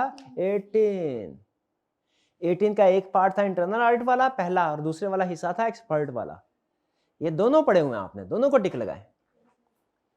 क्लियर जी? अच्छा, फिर इसके बाद आगे चलते हैं। नेक्स्ट है हमारा, अभी आ गया ग्रिड बी। Grid B. अच्छा, ग्रिड बी में जरा मुझे ए में बताइए, 22 के करीब टॉपिक्स हैं हमारा, कोई आधा को तकरीबन लगभग सिलेबस तो इसी में आ जाएगा। कितने को टॉपिक पढ़े हुए हैं हमने इसमें? 7 नहीं पढ़े हुए, बाकी पढ़े हुए। गुड गुड, इसका मतलब हमारी अच्छी बेस बन गई है, इसमें अच्छी बेस बन गई। ज्यादातर टॉपिक्स पढ़े हुए हैं ग्रिड ए में। ग्रिड बी में देखते हैं क्या होता है। ग्रिड बी में कहता है audit of historical financial information risk. इसमें पहला स्टैंडर्ड, क्या रिस्क असेसमेंट आपने कैफ लेवल पे पढ़ी हुई है? आपको पता है कि रिस्क कैसे असेस करते हैं? 2 टॉपिक होते थे, एक हमारी वो बुक के लिहाज से होता था, चैप्टर गालबन 11 होता, 10-11 कोई होता था लगभग, जिसमें वो रिस्क असेसमेंट सिखाता था। अगर क्वेश्चन में ये इन्फॉर्मेशन है तो ये रिस्क, ये इन्फॉर्मेशन है तो ये रिस्क। लगभग उसी स्टाइल के ऊपर, लगभग उसी स्टाइल के ऊपर यहां पे भी क्वेश्चन आएगा। ये वो क्वेश्चन है जिसमें आपको सबसे ज्यादा आसानी होगी, लेकिन अभी रिसेंटली इसमें से भी कुछ वो इंडस्ट्री स्पेसिफिक रिस्क पूछना शुरू हो गया है, इंडस्ट्री स्पेसिफिक रिस्क पूछना शुरू हो गया है, तो थोड़ा सा उसने मुश्किल कर दिया है, लेकिन बहरहाल स्टिल ये काफी हद तक आपने टॉपिक किया होता है। इसमें 2 हैं, एक है 315, ये है रिस्क असेसमेंट का, जो हमारी रिस्क असेसमेंट होती थी कौन सी, चैप्टर 10 या 11 वाली। एडिशन का फर्क है, किसी एक में 10 होगा, किसी में 11 होगा। और फिर इसके बाद है, इससे मिलता जुलता है 240। 240 है ऐसा रिस्क जो रिस्क ऑफ फ्रॉड है। 240 क्या है? ऐसा रिस्क जिसको फ्रॉड है। जैसे 240 आपके जेहन में है, फौरन 240 से 420 आ जाए, किसी ने हमारे साथ 420 लगाने की कोशिश की है। 420 क्या है? 420 ही क्या है? फ्रॉड करता है ना कोई है? तो 240 कौन सा है? फ्रॉड वाला। हमारा रिस्क ऑफ फ्रॉड भी असेस करते थे हम, और सिंपल रिस्क ऑफ मिसस्टेटमेंट भी असेस करते थे। तो रिस्क ऑफ फ्रॉड था हमारा चैप्टर 19 गालबन, उसमें फ्रॉडुलेंट बिहेवियर के रिस्क होते थे, और रेगुलर रिस्क जो था वो अलग होता था। यहां पे इसका मतलब है वो शायद एक ही केस स्टडी में दोनों को इकट्ठा कर देगा, तो नो प्रॉब्लम। टॉपिक्स हमने पढ़े हुए हैं, यहां पे करेगा क्या, सिर्फ इकट्ठा कर देगा। डन। तो 240 को भी टिक करे, 315 और 240 में फर्क समझ आ गया। एक रेगुलर रिस्क है, एक रिस्क ऑफ फ्रॉड है। 320 को वैसे यहां होना नहीं चाहिए था, बार उसकी मर्जी है, उसने फिट कर दिया, इसे तो उधर 450 के साथ होना चाहिए था। 330 क्या है, auditor's response to assessed risk. ये भी वो चैप्टर है जिसे आपकी जान जाती थी। कौन से वाला टॉपिक है ये भला? हाँ यार, सब्सटेंटिव प्रोसीजर। क्या वो आपसे सिर्फ क्वेश्चन में ये पूछा करता था कि रिस्क बता दो सिर्फ, के कहता था रिस्क के साथ उसके प्रोसीजर भी बताओ, उस रिस्क को एड्रेस करने के लिए क्या प्रोसीजर परफॉर्म करोगे? तो मुझे बताइए, सीफैप लेवल पे भी सिर्फ रिस्क पूछेगा कि रिस्क के साथ प्रोसीजर भी पूछेगा? इसीलिए उसने 330 को भी साथ मिला दिया इसी कैटेगरी में, इसी ग्रिड के अंदर। यानी इसी ग्रिड के अंदर रेगुलर रिस्क असेसमेंट भी है, इसी ग्रिड के अंदर रिस्क ऑफ फ्रॉड भी असेस करना सीखना है, इसी ग्रिड के अंदर जो रिस्क के प्रोसीजर क्या परफॉर्म करने उस रिस्क को एड्रेस करने के लिए वो भी सीखना है। ये आपने काफी हद तक सीखा हुआ, इसमें देखे लगभग सभी के ऊपर टिक लग गया ना, और वैसे भी सीखा। हाँ, कुछ स्पेसिफिक रिस्क आ जाएंगे, जैसे उसने एक था बिटकॉइन का रिस्क पूछ लिया, लेटेस्ट डेवलपमेंट है ना, सीफैप का स्टूडेंट वो कहता है भाई ये तो पार्टनर बनने के करीब है, इसको तो सारा कुछ आना चाहिए। तो आपसे बाज़ औक़ात वो कुछ लेटेस्ट डेवलपमेंट्स भी पूछ लेता है, ठीक है जी। जैसे मैंने बिटकॉइन की एग्जांपल दी आपको, तो इसी तरह की कुछ और स्पेसिफिक रिस्क। लेकिन ज्यादातर देखिए इसका स्टाइल क्या होगा, प्रेजेंटेशन क्या होगी, अमूमी तौर पे रिस्क किस तरह के होते हैं, ये आपने सीखे हुए हैं। मेरे लिए ये वाला जो टॉपिक शुरू होता है ना, तो मेरे लिए कुछ रिलैक्सेशन हो जाती है, मुझे कोई एक्स्ट्रा काम करने की ज़रूरत नहीं पड़ती। ये यहाँ पे आप लोग खुद भी, मैंने सिर्फ प्रैक्टिस करवानी होती है, मुझे कुछ ज़्यादा समझाने की ज़रूरत नहीं पड़ती। हाँ, प्रैक्टिस ज़्यादा कराने की ज़रूरत पड़ती है। मैंने आपको पहले बोला है ये रिस्क असेसमेंट टॉपिक है, इस पर 5-6 लेक्चर लगते हैं, उन 5-6 लेक्चर्स में प्रैक्टिस ही प्रैक्टिस होती है। आगे चलते हैं, ऑडिट कंक्लूजन एंड रिपोर्टिंग। तो बी तो आपका फेवरेट एरिया आ गया ना। फिर है C, audit conclusion and reporting. 700 unmodified report, audit report, याद है वो चैप्टर 4 फेवरेट, ये सारा आपका ग्रेड सी चैप्टर 4 ही है। चैप्टर 4 में टॉपिक था जिसमें पढ़ते थे अनमोडिफाइड रिपोर्ट के एलिमेंट्स क्या होंगे, या ये से 700 में है। याद रखे, ये उसने अनमोडिफाइड लिखा नहीं हुआ, लेकिन forming an opinion and reporting on financial statement bracket में चाहे लिख लें अपनी आसानी के लिए, अनमोडिफाइड ये बताता है अनमोडिफाइड रिपोर्ट में क्या क्या चीजें होंगी। 700 ये पढ़ा हुआ है आपने, एलिमेंट्स ऑफ ऑडिट रिपोर्ट पढ़े हुए हैं ना, बड़े बड़े एलिमेंट। सबसे अहम एलिमेंट्स कौन से हैं?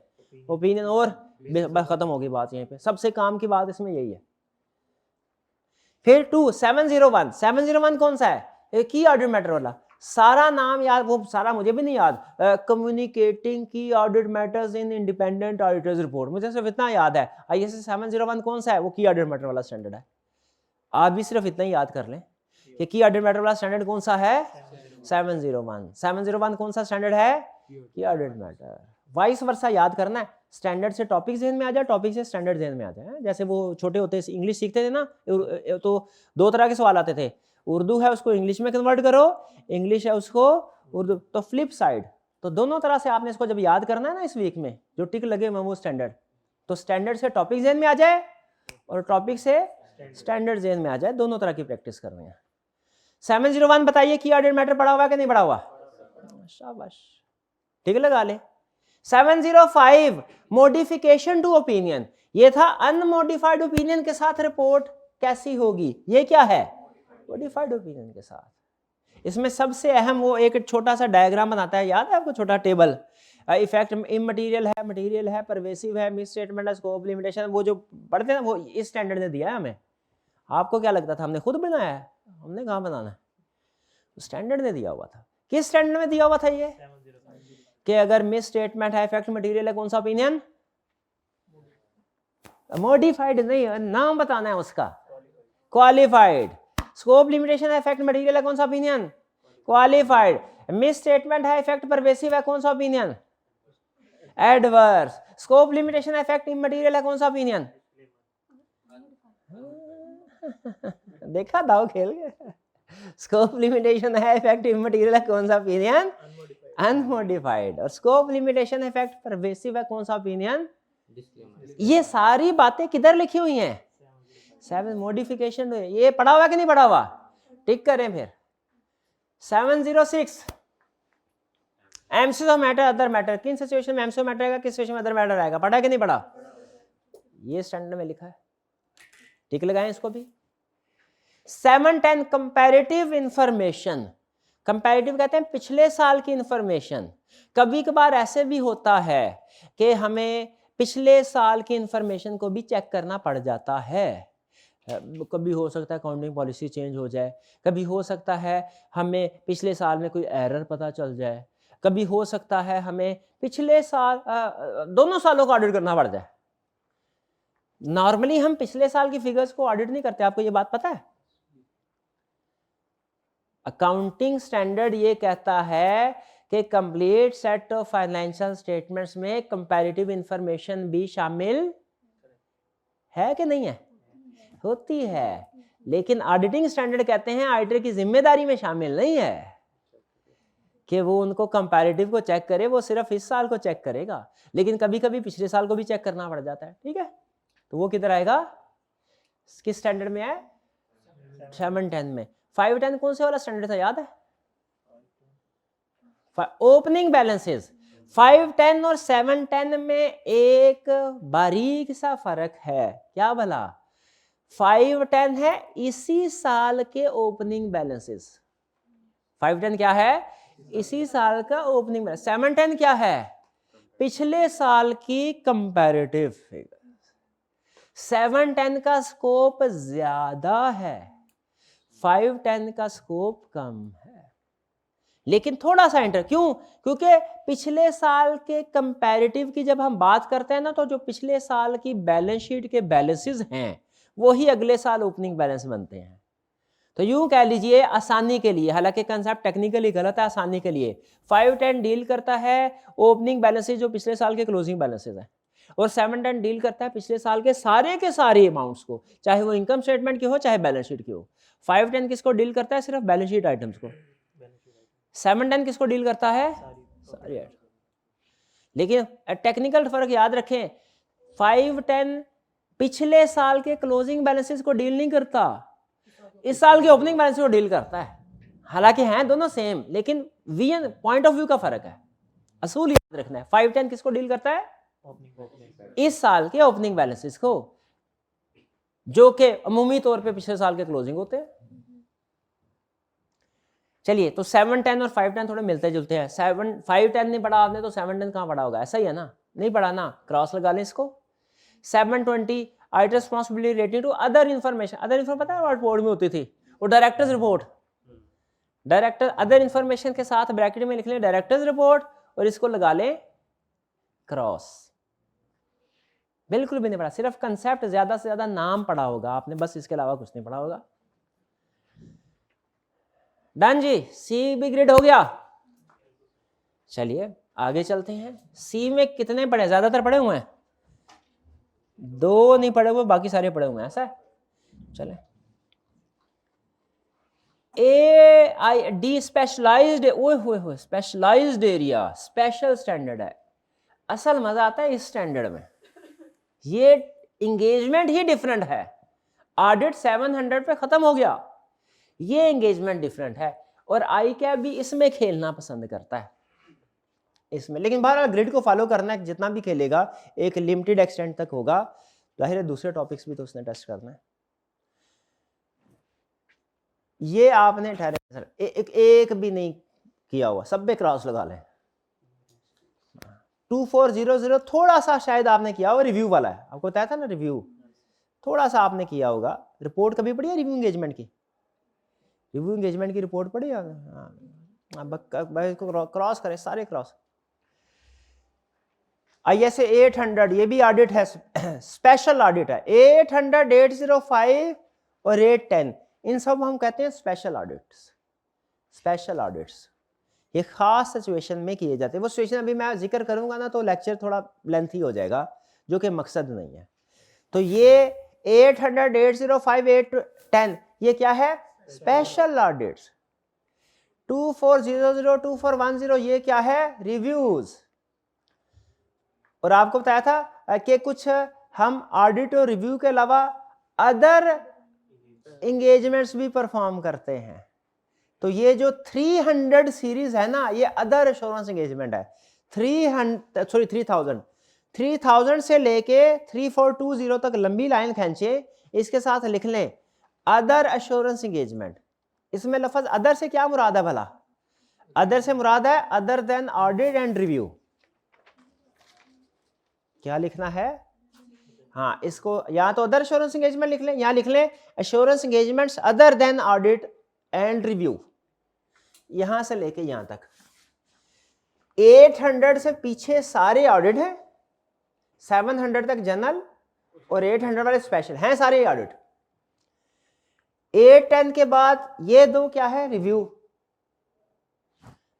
और फिर इसके बाद 3000 से onward other than audit and review. Clear है? ये भी इंश्योरेंस रिपोर्ट इसमें भी जाएगी।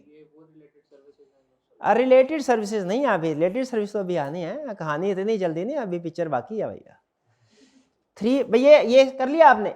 ये इसका मैं आपको स्कोप नेचर बता नहीं सकता, मैं एक एक के पीछे बताना पड़ेगा ना। ये जब स्टैंडर्ड पढ़ेंगे ना फिर ही बताऊंगा।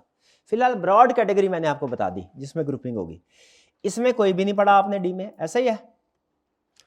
हाँ, अब ये है 11-12 एग्रीड अपॉन प्रोसीजर और कंपाइलेशन।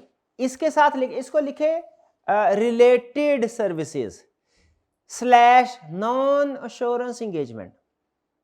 ये है 11 और 12। ये mandate international framework for assurance, ये पता नहीं क्या चीज है, ये मुझे कभी समझ नहीं। ये बेसिकली थ्योरेटिकल कंसेप्ट है। 3000 में कवर हो जाता है, पता नहीं अलग से क्यों लिखा हुआ है। इसका देखिए उसने स्टैंडर्ड भी नहीं दिया हुआ साथ में, है ना। कोई रेफरेंस नहीं है कहाँ से उठाया है, क्या करना है क्या नहीं करना। बहरहाल जो फ्रेमवर्क फॉर एश्योरेंस एंगेजमेंट 3000 में कवर हो जाता है। फिर आई कैप ने भी एंड पे रखा हुआ है, हमने भी फैसला किया एंड पे करना है। क्या रह गया गैस करें? Code of ethics. Code of ethics. अब ये सिलेबस कौन से वाला था? समर 2025 वाला था ना। उसके अंदर सिलेबस में आई कैप ने लिखा हुआ है कोड ऑफ एथिक्स बाय 2019। इससे मुझे स्ट्रॉन्ग फीलिंग मिली है कि आपके इस अटेम्प्ट में 2019 वाला ही होगा, 24 वाला नहीं होगा। ठीक है। लेकिन बहरहाल आई कैप की जब स्पेसिफिक गाइडेंस आएगी ना, सिलेबस आ गया है, स्पेसिफिक गाइडेंस सब्जेक्ट वाइज अभी नहीं आई, वो 31 जनवरी तक एक्सपेक्टेड है। तो जब आएगी तब फैसला हो जाएगा। लेकिन फिलहाल स्ट्रॉन्ग फीलिंग है मेरी के कोड ऑफ एथिक्स कौन से वाला होगा? 19 वाला। इसके साथ हल्का सा टिक लगा ले।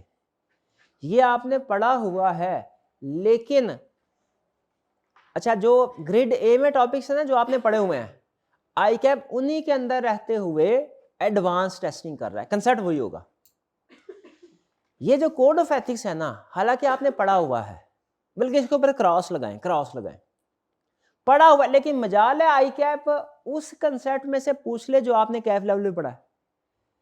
इसमें आई कैप कंसेप्ट ही डिफरेंट पूछता है। बहुत से कंसेप्ट है, बहुत से पैराग्राफ है, एक पैराग्राफ और दूसरे पैराग्राफ में थोड़ा सा फर्क होता है, और आई कैप उसको टेस्टिंग कर रहा है।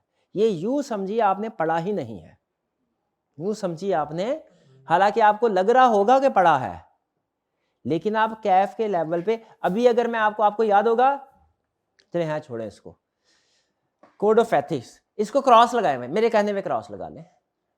हालांकि आप बेसिक्स पता है, आपको पता है वो प्रिंसिपल्स क्या है, integrity, objectivity, confidentiality, professional commitment, due care, professional behaviour पता है आपको। थ्रेट्स का भी पता है, याद है, और self interest threat, familiarity threat, self review threat, और फिर उसके बाद इंटिमिडेशन थ्रेट और एडवोकेसी थ्रेट भी आपको, सेफगार्ड भी पता होंगे। सर वो शेयर होते थे डिस्पोज कर, लेकिन वो सारा नॉलेज है बिल्कुल ठीक, उसके ऊपर बिल्डिंग खड़ी होगी। लेकिन आई कैप ऊपर वाली बिल्डिंग में से क्वेश्चन पूछेगा, नीचे वाले हिस्से में से क्वेश्चन, ग्रेड ए में वो नीचे वाले हिस्से में से भी क्वेश्चन पूछ लेता है, इसमें नहीं पूछता, इसलिए इसको क्रॉस रखा। Quality control ISQM 1, ISQM 2, ISA 220 नहीं पढ़े हुए आपने। ये असल में एक नहीं 3 स्टैंडर्ड है।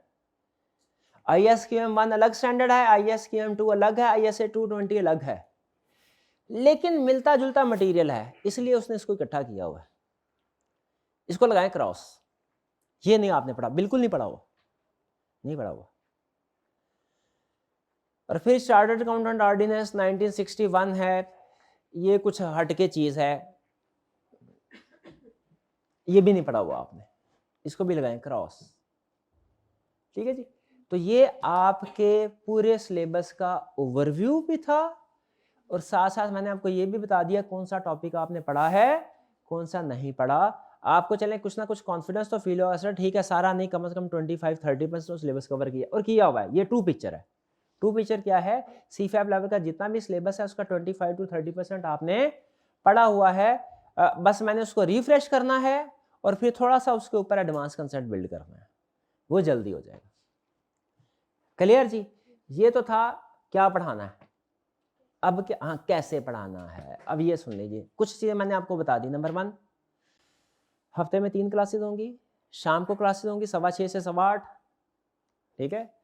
सर्दी ज़्यादा आपके लिए निकलना मुश्किल होगा, लेकिन कोशिश कीजिएगा कि फॉर्म से जैसे छुट्टी हो तो घर तो जाना ही है।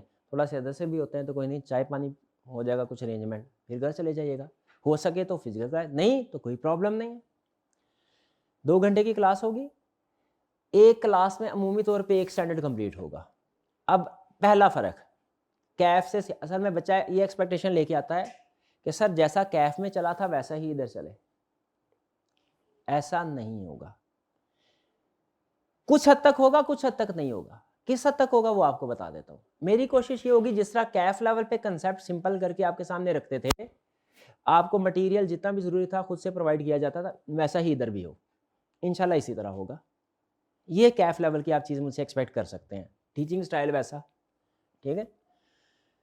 लेकिन जो चीज़ फ़र्क है वो सुन लें, कैफ में एक टाइम होता, वो आप होते थे फुल टाइम स्टूडेंट, आपके सारा दिन आपने पढ़ना ही होता था, फिर भी आपके पास पढ़ाई का टाइम नहीं बचता था। इसमें आप पढ़ना चाहेंगे, आपको टाइम नहीं मिलेगा। आपके पास पहला मसला टाइम की कमी है, पहला चैलेंज आपका ये होगा। आपके लिए क्लास लेके इजाज़त लेके आना ना मैनेजर से, ये बहुत बड़ा समझ लीजिए जंग होगी आपकी।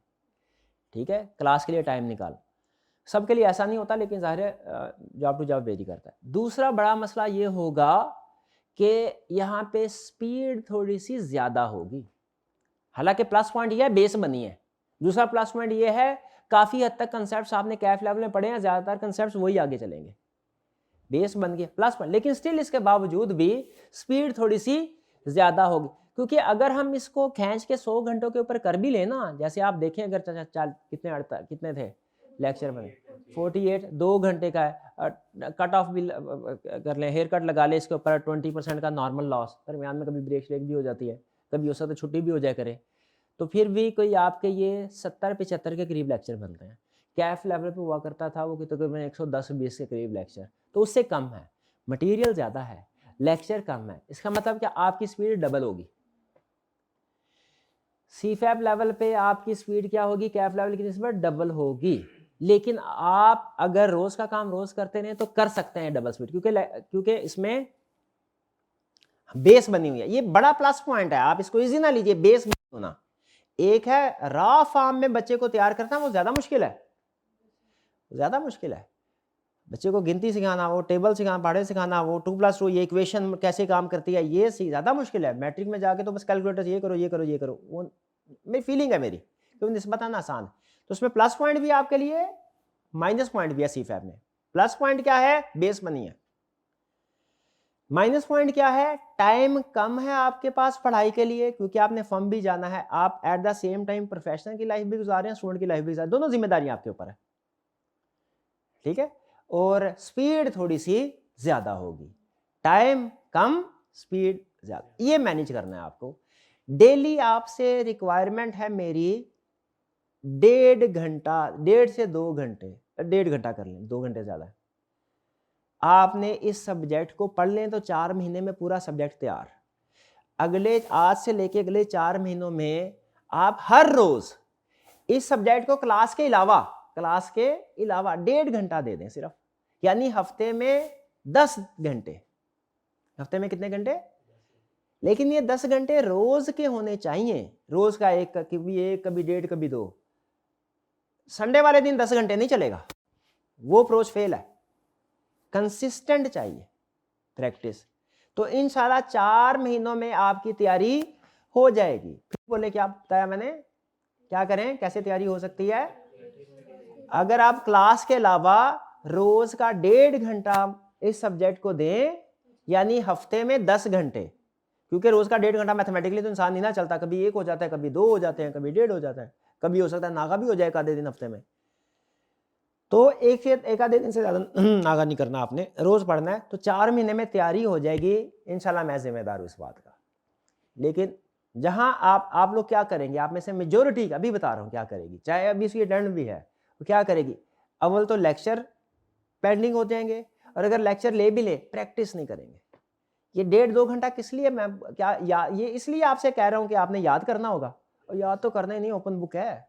ये 1.5 घंटा किस लिए मांग रहा हूँ आपसे? प्रैक्टिस के लिए। क्या मेरे स्कोप ऑफ वर्क में सिर्फ आपको कंसेप्ट समझा देना शामिल है कि आपको पास्ट पेपर की प्रैक्टिस करवाना भी शामिल है? पास, लेकिन वो तो क्लास में ही हो जाएगी। हमारी जो क्लास होगी ना, उसके 2 हिस्से होंगे।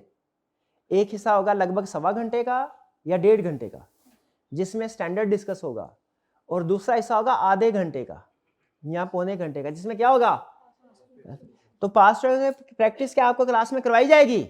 यस, करवाई जाएगी। तो फिर अगर पास्ट पेपर की प्रैक्टिस भी क्लास में हो जाएगी, कंसेप्ट भी क्लास में हो जाएंगे, तो 1.5 घंटा किस लिए मांग रहा हूं?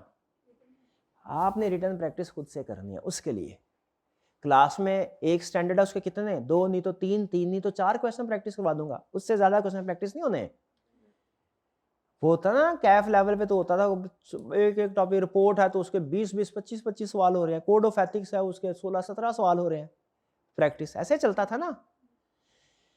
यहाँ पे 3-4 क्वेश्चन, 2-3-4 डिपेंड करता है, हर छोटा स्टैंडर्ड है उस पर क्वेश्चन। बाकी प्रैक्टिस किसने करनी है? आपने घर करनी है। 1.5 घंटा उसके लिए मांग रहा हूं।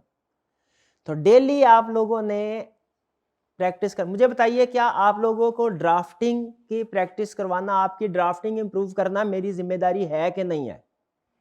बताइए, है कि नहीं? आपको ड्राफ्टिंग की प्रैक्टिस करवाना, आपकी ड्राफ्टिंग में से गलतियां निकाल के आपको बताना इसको ऐसे नहीं ऐसे लिखना है, मेरी जिम्मेदारी है कि नहीं? बताइए, मेरी जिम्मेदारी है कि नहीं? है। लेकिन मेरी ये जिम्मेदारी मैं तब पूरी कर सकूंगा जब आप ड्राफ्टिंग करके मेरे सामने रखेंगे। जब आपने असाइनमेंट ही नहीं करनी तो मैंने क्या आपको ड्राफ्टिंग सिखानी है? तो इसलिए हर स्टैंडर्ड की प्रैक्टिस आपने लाजमी करनी है। करेंगे? बिल्कुल करेंगे। 8 घंटे रोज के फर्म को दे, बिल्कुल फर्म का हक है, ट्रेनिंग करवानी है, उसमें डंडी ना मारे, ईमानदारी के साथ करें, लेकिन ना कम ना ज्यादा। मेरे आज भी मैं देखता हूँ, मेरे जो बेहतरीन सीनियर्स थे ना, जिन्होंने मुझे बहुत सी चीज़ें सिखाई, वो उनमें से ज़्यादातर स्ट्रिक्टली टाइम मैनेजमेंट करते थे। 5 बज गए हैं ना, 9 to 5 होता था टाइम, काम पड़ा भी हो उन्होंने कहा बंद करो अगले दिन। जब हमें पता होता है ना लेट बैठना ही है, तो हम चाहे मॉर्निंग में काम कर भी सकते हैं, हम नहीं करते। हमें पता होता है लेट तो बैठना ही है, कर भी लिया तो फिर क्या, नहीं कर। लेकिन जब हमें पता होता है ना कि अब 5 बजे छुट्टी हो जानी है, उसके बाद बैठना चाहे भी नहीं बैठ सकते, फिर हमें सुबह आने की भी जल्दी होती है। तो ये टाइम मैनेजमेंट मैंने देखे अपने जो मेरे अच्छे सीनियर थे उनमें। तो कोशिश करें आप भी, ठीक है, जूनियर है तो आपका कंट्रोल पे नहीं होगा, सीनियर बने तो टाइम मैनेजमेंट करें, उनको उसका पूरा टाइम दें, ध्यानदारी के साथ काम करें। लेकिन जब फर्म का टाइम खत्म, फिर कोशिश करें अब आपकी अपने पर्सनल अपनी प्रोफेशनल भी तो ग्रूमिंग करनी है। आर्टिकल्स के बाद क्वालिफिकेशन अहम होती है। आपको तो ये लग रहा होगा फर्म बहुत अहम होते हैं ना, बिग 4 फर्म, बिग 10 फर्म, ये तो कोई फर्क, क्वालिफिकेशन ज़्यादा अहम है फर्म से। अगर मुझसे पूछा जाए ना, जो मेरा एक्सपीरियंस है, देखें हर एक की अपनी जजमेंट है, हर एक का अपना डिफरेंस ओपिनियन है, प्रोफेशनल का डिफरेंस ओपिनियन होता ही है, नेचुरल है। मेरे से अगर पूछा जाए ना कि बेस्ट फर्म का नॉन क्वालिफाइड और फर्ज कीजिए लोएस्ट फर्म का क्वालिफाइड चार्टर्ड अकाउंटेंट, अर्निंग के पॉइंट ऑफ व्यू से कौन ज्यादा अर्न करेगा? क्वालिफाइड। पता है ना, पता आपको भी है, आपको भी काम सीखे। हाँ, अगर अच्छी फर्म भी हो क्वालिफाइड फिर क्या ही बात है, लेकिन बाज़ औक़ात अच्छी फर्म में काम का प्रेशर ज्यादा होता है। ज़्यादा। तो आपने बैलेंस करके चलना है, यहीं पे अब आपकी टाइम मैनेजमेंट है। बैलेंस करके चलना है, रोज़ का काम आपने अपने आप को भी टाइम देना है, यानी अपनी स्टडीज़ को भी टाइम देना। ठीक है? वरना हालात ख़राब हो जाते हैं आर्टिकल्स के बाद अगर सिर्फ काम करते जाएँ। मैंने खुद देखा है। बेहतर मतलब मैं तो आज तक अपने उन सीनियर्स के लेवल को नहीं पहुंच सका जो उनके बारे में मशहूर था। ये लोग ना जिन की तरह काम करते हैं और वाकई वैसे काम करते थे। लेकिन बहरहाल at the end of the day qualification की भी अपनी रिलेटिव इंपॉर्टेंस है। लेकिन बहरहाल अगेन मैंने कहा हर एक का अपना डिफरेंस ऑफ ओपिनियन है। ज़ाहिर है किसी फर्म के पार्टनर से पूछेंगे उसका ओपिनियन कुछ और होगा। यार टीचर मुझे कोई इससे गर्ज नहीं है, ना मुझे आपकी क्वालिफिकेशन से गर्ज है, ना आपकी नॉन क्वालिफिकेशन, ना आपकी जॉब से, ना आपकी कोई गर्ज नहीं है ना। ठीक है, तो मैं कोशिश करूंगा कि बहरहाल इंडिपेंडेंट ओपिनियन दूँ। चले भाई, ये समझ आ गई आपको बात, सिलेबस। अच्छा, तो बात क्या कर रहे थे, कैसे बढ़ाना है। हफ्ते में 3 लेक्चर, 2 घंटे का लेक्चर के 2 हिस्से होंगे। एक में हम स्टैंडर्ड कवर करेंगे, दूसरे हिस्से में उसी स्टैंडर्ड के 5 के क्वेश्चन प्रैक्टिस करेंगे। फिर उसके बाद एक तीसरा हिस्सा भी है लेक्चर का। वो क्या, वो आप घर जाएंगे जब आपको एडिशनल प्रैक्टिस दी जाएगी, वो आपने अटेम्प्ट करनी है। अब वो आपके पास दोनों ऑप्शन दे रहा हूं, लेकिन प्रेफरेबली आपने वेबसाइट के ऊपर इसको टाइप करना है। वर्ड खोलें, उसके ऊपर अपना सोल्यूशन टाइप करें, LMS के ऊपर जाएं, कॉपी पेस्ट कर दें। टाइपिंग के जरिए से करें तो ज्यादा बेहतर है। डायरेक्ट LMS के ऊपर भी टाइपिंग हो सकती है, यहाँ पर अलग से कोई वर्ड वगैरह पे टाइपिंग करके LMS पे कॉपी पेस्ट भी कर सकते हैं। दोनों ऑप्शन है। फाइल भी डायरेक्ट अपलोड कर सकते हैं। रिकमेंडेड है, कंप्यूटर बेस्ड एग्जामिनेशन सिस्टम होने जा रहा है, एक्सपेक्टेड है, तो उसी के मुताबिक प्रैक्टिस करें, ज़्यादा अच्छा है। लेकिन अगर आप वो पेन से लिख के भी अपलोड करेंगे, हम वो भी चेक कर देंगे आपको। ठीक है, उस सूरत में आपको पता ही है, वो आपने अगर ऑलरेडी ऑनलाइन सिस्टम को एक्सपीरियंस किया हुआ है, आपको वो PDF में कन्वर्ट करना होता है अपने असाइनमेंट को और फिर अपलोड करना होता है। ठीक है, वो सॉफ्टवेयर होता है, क्या है उसका नाम, कैम स्कैनर, हाँ कैम स्कैनर। उसके ज़रिए से आपने जो मैन्युअली रिटन असाइनमेंट होगी उसको पिक्चर लेके PDF में कन्वर्ट करना, अपलोड करना। उसके ऊपर फिर हम आपकी ड्राफ्टिंग के ऊपर आपको बताएंगे, आपके मार्क्स भी टेक्निकल कंसेप्ट के ऊपर भी कमेंट करेंगे और आपके सेंटेंस स्ट्रक्चर के ऊपर भी कमेंट करेंगे। क्लियर जी? कोई क्वेश्चन पूछना चाहते हो? मैंने बस इतनी चीज़ें आपके साथ डिस्कस करनी थी। आपने कोई क्वेश्चन पूछना है तो पूछ लें। हाँ जी, क्या रिपोर्टिंग, क्या CFAP 6 पढ़ने के लिए CFAP 1 पढ़ना ज़रूरी है? जवाब है यस। 3 तरह के स्टूडेंट हैं। एक तरह का स्टूडेंट तो आज ही छोड़ दे इस कोर्स को। 2 तरह के स्टूडेंट इसको लेके चले। 3 तरह के स्टूडेंट। पहली तरह का स्टूडेंट वो जिसने इस अटेम्प्ट में CFAP 1 भी पढ़ रहा है, CFAP 6 भी पढ़ रहा है, दोनों। एक स्टूडेंट वो है कैटेगरी। एक स्टूडेंट वो है जिसने CFAP 1 पहले पढ़ रखा है, इस अटेम्प्ट में CFAP 6 पढ़ रहा है। ये दोनों कंटिन्यू करें। अगर क्लास में कोई ऐसा स्टूडेंट है, फिजिकल में या ऑनलाइन में, जिसने CFAP 1 नहीं पढ़ा, ना ही इस अटेम्प्ट में पढ़ रहा है, वो उसने प्लान किया मैं बाद में पढ़ूंगा और CFAP 6 मुझे अच्छा लगता है, वो मैं पहले पढ़ लेता हूं, वो आज के आज ही रिफंड ले ले। वो उसके लिए मुश्किल हो जाएगी। ठीक है, हालांकि थोड़ा सा एक्स्ट्रा एफर्ट करे तो हो सकता है, लेकिन मैं इसको रिकमेंड नहीं करता। वो आज ही रिफंड ले ले। क्लास में वैसे कितने, फिजिकल में ऑनलाइन में तो चले ग्रुप में पता चल जाएगा, फिजिकल में कितने ऐसे स्टूडेंट हैं जो कि CFAP 1 पढ़ लिया है या पढ़ रहे हैं ऑडिट के साथ? कितने हैं? शाबाश। और कितने ऐसे हैं जिन्होंने अभी CFAP 1 ना तो पहले पढ़ा है, ना ही इस अटेम्प्ट में पढ़ रहे हैं, बल्कि बाद में पढ़ना है। पहले CFAP 6, बाद में CFAP 1। कोई नहीं है ना? हाँ, शाबाश शाबाश। क्यों भला पूछ रहा हूं? क्योंकि हमारा एक टॉपिक है रिपोर्ट वाला एरिया जो है ना, उसमें डिसाइड करना होता है ये मिस स्टेटमेंट है कि नहीं। उसमें काउंटिंग का नॉलेज यूज होता है। हमारा एक दूसरा एरिया है रिस्क असेसमेंट। रिस्क असेसमेंट, उसमें रिस्क आइडेंटिफाई करते हुए काउंटिंग के कंसेप्ट यूज होते हैं। हालांकि वो काउंटिंग के कंसेप्ट जाहिर है मैं डिस्कस करूंगा जरूर, ठीक है, लेकिन ज्यादा आसानी ये होगी अगर आपने ऑलरेडी उसे पढ़ा हो। आप आसानी के साथ समझ लेंगे, वरना स्ट्रगल करना पड़ेगी। ठीक है जी? हाँ, तो ये मेरी तरफ से सजेशन। तो 1 वर्ड आंसर यस, CFAP 1 या तो पहले पढ़ा हो या साथ साथ पढ़ रहे हो। फिर हाँ, ऑडिट का पेपर पास करने के लिए क्या ऑडिट डिपार्टमेंट की ट्रेनिंग ज़रूरी है? क्या टैक्स का पेपर पास करने के लिए टैक्स डिपार्टमेंट की ट्रेनिंग ज़रूरी है, आर्टिकल होना ज़रूरी है? ये तो फ़ौरन बता दिया। क्या कॉर्पोरेट लॉ का पेपर पास करने के लिए कॉर्पोरेट सेक्टर की प्रैक्टिस की ट्रेनिंग की ज़रूरत है, नॉलेज की ज़रूरत है? नहीं ज़रूरत। उस ऑडिट का पेपर पास करने के लिए भी ऑडिट डिपार्टमेंट की ट्रेनिंग की ज़रूरत नहीं है। आप किसी भी और डिपार्टमेंट में, फर्म में नहीं है, ठीक है, आउटसाइड प्रैक्टिस ट्रेनिंग चल रही है आपकी, तो उसमें भी आप पास कर सकते हैं, कोई फर्क नहीं पड़ेगा। शायद ही 10% के करीब फर्क पड़े, क्योंकि ऑडिट डिपार्टमेंट में भी जैसी ट्रेनिंग होती है वो सेट पैटर्न पे हो रहा होता है। वो लास्ट ईयर के वर्किंग पेपर निकालते हैं, देखते हैं, ठीक है। प्रैक्टिस में जो काम होता है वो और होता है। एग्जाम में जो क्वेश्चन, आपको छोटी सी एग्जांपल देता हूँ, इससे आपको अंदाज़ा हो जाएगा कि प्रैक्टिस के वर्क में और पेपर में क्या फ़र्क है। मैंने अपने तकरीबन लगभग 5 साल के आर्टिकल्स, उस आर्टिकल्स के बाद एक्सपीरियंस 5 साल का है। 5 साल में बहुत सी इंगेजमेंट्स की, ऑडिट इंगेजमेंट भी थी। सिर्फ एक क्लाइंट 5 साल में मैंने ऐसा किया था जिस पे मॉडिफाइड क्वालिफाइड ओपिनियन था उसमें, सिर्फ एक क्लाइंट। आप अगर पाकिस्तान स्टॉक एक्सचेंज की वेबसाइट पे जाएं, वहाँ पे आपको सेक्टर वाइज हर कंपनी की, लिस्टेड कंपनी की एनुअल रिपोर्ट मिल जाएगी। लगभग कोई 600 के करीब होंगी। उनको डाउनलोड कर लें। एक वक्त में हमने एक्सरसाइज की थी, हर एक की रिपोर्ट मॉडिफिकेशन जो थी ना, उसका डाटा कंपाइल कर रहे थे।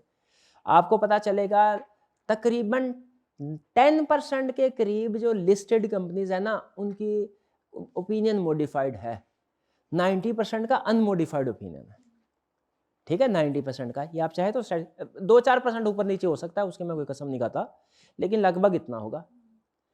लेकिन एग्जाम में हर क्वेश्चन ही मॉडिफिकेशन के ऊपर बेस कर रहा होता है। प्रैक्टिस अलग है। प्रैक्टिस में 90% आपको क्या सिखाया जाएगा? अनमोडिफाइड। टेस्टिंग क्या करेगा?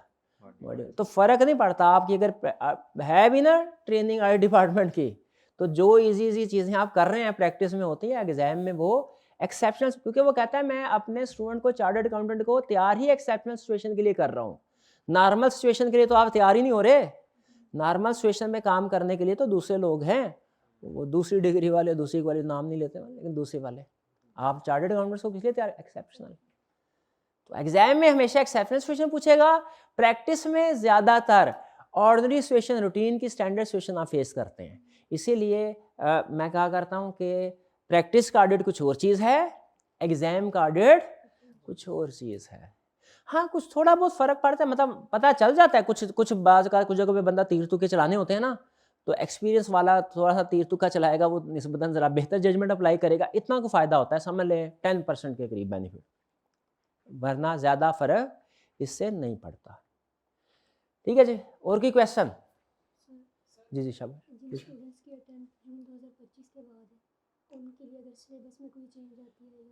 हाँ, जिन स्टूडेंट्स की अटैम्प्ट जून 25 के बाद है, अगर उनके लिए सिलेबस में चेंज आती है तो क्या? उनके पास 2 ऑप्शन। नंबर 1, अगर वो फील करते हैं कि पहले तैयारी जो कोई कमी पेशी रह गई थी, किसी वजह से क्लास अटेंड नहीं कर सके, असाइनमेंट नहीं कर वगैरह वगैरह, बाद में रिफ्रेशर कोर्स ले सकते हैं। वो शायद कोई 50% ऑफ पे होता है।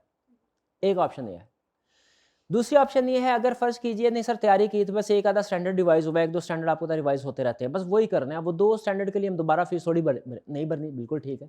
उसके लिए आपको अलग से वो मटेरियल प्रोवाइड कर दिया जाएगा, लेकिन अभी आप लोगों की जिम्मेदारी होगी कि आप लोगों ने हमें अप्रोच करना है, ठीक है, कि सर वो मैं ओल्ड स्टूडेंट हूँ, तो मुझे बताइए स्टैंडर्ड में क्या रिवाइज हुआ है। आपको शायद जब आपके ये 6 महीने, अगर आपने कोर्स की एक्सेस लिए ना, 6 महीने बाद आपको रिमूव कर दिया जाएगा। अगर आपकी अटैम्प्ट साल बाद है तो अगले 6 महीने में आप खुद से तैयारी कर रहे होंगे।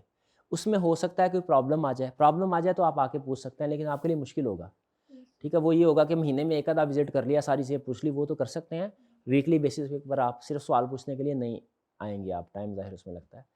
लेकिन आप आके पूरे सेशन में 6 महीनों में किसी एक दिन आ जाएं, आखिरी 2-3 महीनों में, ताकि जब तक कोई रिवीजन आनी है ना वो आ चुकी हो। उस वक्त आके पूछ रहे हैं सर क्या रिवाइज़ हुआ है, रिवाइज़ हुआ तो बताए क्या हुआ है, उसका हमें नोट्स भी दे दें, उसका हमें लेक्चर भी दे दें। हम इंशाल्लाह आप लोगों के साथ वो शेयर कर, या जैसे 600 जो रिवाइज़ हुआ है ना, तो ये हमने कोशिश की थी, रिवाइज़ हुआ तो जो ऑनगोइंग स्टूडेंट्स होते थे वीडियो थी, वो फिर हमने पुराने स्टूडेंट के साथ भी शेयर कर दें। लेकिन बहरहाल ये अब आपकी जिम्मेदारी होगी, आपने हमें अप्रोच करना है, हम ढूंढ ढूंढ के, ज़ाहिर है मुश्किल होगा टीचर के लिए कि पुराने स्टूडेंट को ढूंढे और उनको बताए ये चीज़ है। क्लियर जी? और कोई क्वेश्चन? जी जी। एक और सवाल है, जो स्टैंडर्ड के नंबर्स हैं, जैसे 210 इसके बाद 230 आ गए, फिर 250 है, तो इनके दरमियान में कोई स्टैंडर्ड है या हाँ, बिल्कुल है। देखिए कुछ कुछ स्टैंडर्ड है, कुछ नहीं है। इन्होंने पूछा सर ये 210 है, 230 है, इसके दरमियान में स्टैंडर्ड, बिल्कुल है। इसके दरमियान में 220 आता है, वो एंड में है। लेकिन इनके दरमियान में नहीं आता, यानी 220 और 220 के बाद नेक्स्ट स्टैंडर्ड 230, 231, 232, 235 नहीं है। कहीं कहीं पे है सिर्फ, जैसे 700 है उसके बाद 701 है, लेकिन फिर 702 कोई स्टैंडर्ड नहीं है, 703 कोई स्टैंडर्ड नहीं, 704 कोई स्टैंडर्ड नहीं, फिर 705 है। अब ये उसने सिलेक्शन क्यों किया, इसके पीछे रीजन है। वो एक टेम्पो थीम रखना चाहता है, तो कल कला को हो सकता है उस थीम के मुताबिक रिपोर्ट के अंदर कोई नई चीज आ गई कि ये एलिमेंट भी ऐड करो, तो वो फिर क्या करेगा, वो 702 को यूज कर लेगा।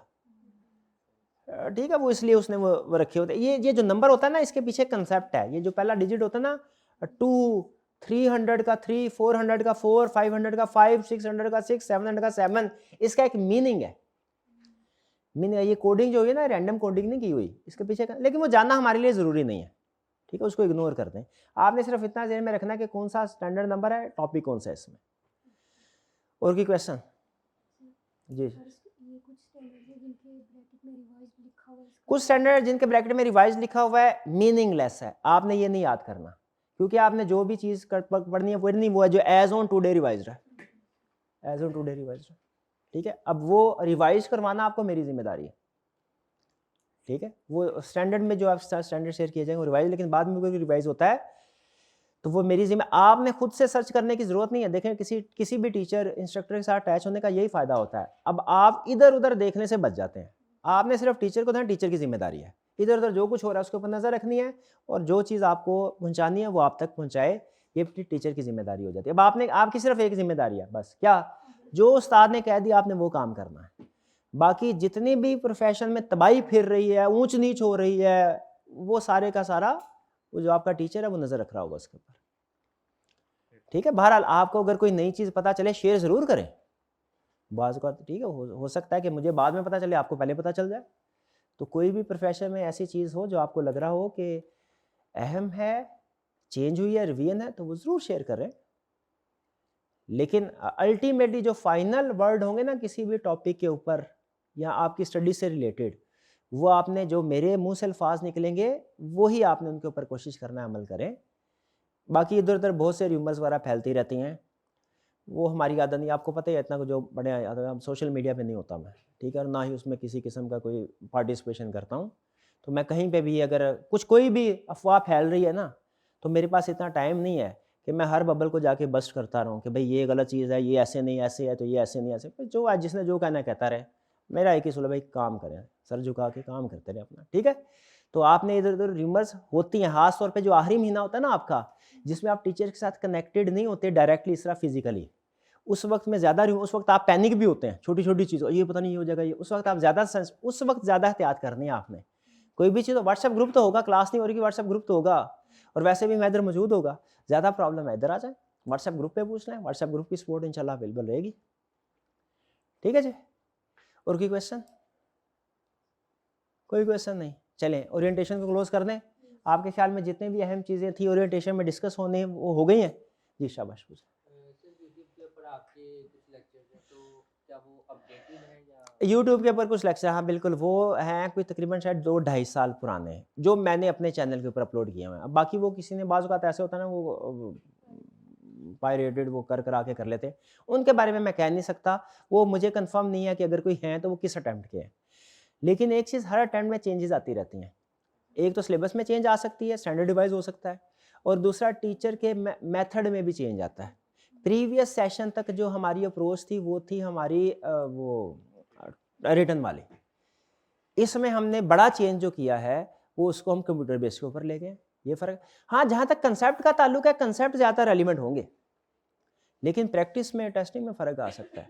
तो अगर कभी फ़र्ज़ कीजिए कोई ऐसा टॉपिक है जो कि आप किसी वजह से क्लास स्किप हो गई है, या आप पहले से कवर करना चाहते हैं, कहीं पे करना चाहते हैं कर लें, लेकिन याद रखिए उसमें चेंजेस हो सकती है वो आपने बाद में मेरे से पूछ लेना है, या जो हमारा रिवाइज्ड जो वो टॉपिक क्लास में लेक्चर में डिलीवर करूँगा, वो वाला लेक्चर भी एक दफ़ा ले लेना है, ताकि अगर कोई चीज़ें चेंज हुई है तो वो आपको पता चल जाए। अच्छा सर, जो आईएसए का वॉल्यूम 2 और 3 है, इसके अंदर आपने हाइलाइटिंग अपलोड करवाई हुई है कि मतलब? हाइलाइटिंग मैंने कुछ स्टैंडर्ड की करवाई हुई थी, कुछ की नहीं। अच्छा, बल्कि अच्छा हुआ आपने क्वेश्चन पूछ लिया। हाइलाइटिंग आपको मैं नोट्स मिल जाते हैं वैसे उसमें, लेकिन मैं कोशिश करूँगा आपको हाइलाइट भी करके दे दूँ। कुछ स्टैंडर्ड की मैंने की है, कुछ की नहीं की।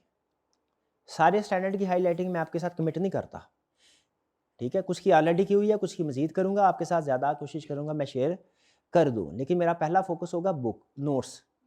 उसके बाद अगर नेक्स्ट टास्क में मैं हाइलाइटिंग आपके साथ शायद शेयर कर दूँ। लेकिन एक चीज़ ध्यान में रखिएगा, इस वक़्त 2 है, बल्कि 3 कोर्सेज़ चल रहे हैं हमारे एलएमएस के ऊपर। क्योंकि हमने वो 3 तरह के पैकेज है, एक है 6 मंथ वाला, एक है 12 मंथ वाला, एक है 18 मंथ वाला। ये जो आपका ना फ्रेश वाला, कुछ बच्चे ऐसे होते हैं, अपनी-अपनी पसंद होती है। कुछ बच्चे हैं वो ये कहते हैं कि सर हमने आज एडमिशन लेना है और हमें आज ही सारे लेक्चर अवेलेबल कर दें।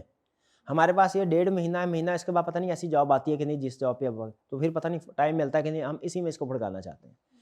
तो वो ले लेते हैं प्रीवियस सेशन वाला एलएमएस, उसकी एक्सेस। और जो नॉर्मल स्टूडेंट होता है वो कहता है सर लेटेस्ट वाला बेहतर है, तो आप मुझे लेटेस्ट में इनरोल करें। लेटेस्ट वाले में अब है क्या, बेसिकली जो पुराने वाला था ना, उसमें वो कंप्लीट था, लेकिन उसमें भी कुछ ज़ाहिर है चीज़ें जो रिवाइज प्रैक्टिस है ना कंप्यूटर बेस्ड एग्जामिनेशन वाली, ये मैं उसमें ऐड करवाऊंगा। ये उसमें नहीं होगी पुराने वाले में। लेकिन चूंकि इस दफ़ा हमारा वो चेंज हो रहा है, तो पुराने वाले स्टूडेंट है, ज़ाहिर है उनका भी राइट है कि वो जो चीज़ इस सेशन वाली नहीं है वो उनको भी मिले, तो उधर भी अवेलेबल होगी, आपके एलएमएस पे भी अवेलेबल होगी, ठीक है? अच्छा, रिसोर्सेज आपके एलएमएस के ऊपर नहीं होंगे, नए वाले के ऊपर, पुराने वाले के ऊपर होंगे।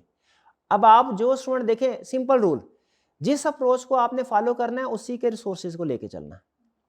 अगर आपने इस अप्रोच को फॉलो किया है कि सर मैंने आज एडमिशन लिया, मुझे आज ही सारे लेक्चर दे दें, यानी आपको फिर उस वाले एलएमएस के ऊपर इनरोल किया गया होगा जो प्रीवियस अटेंड वाला था।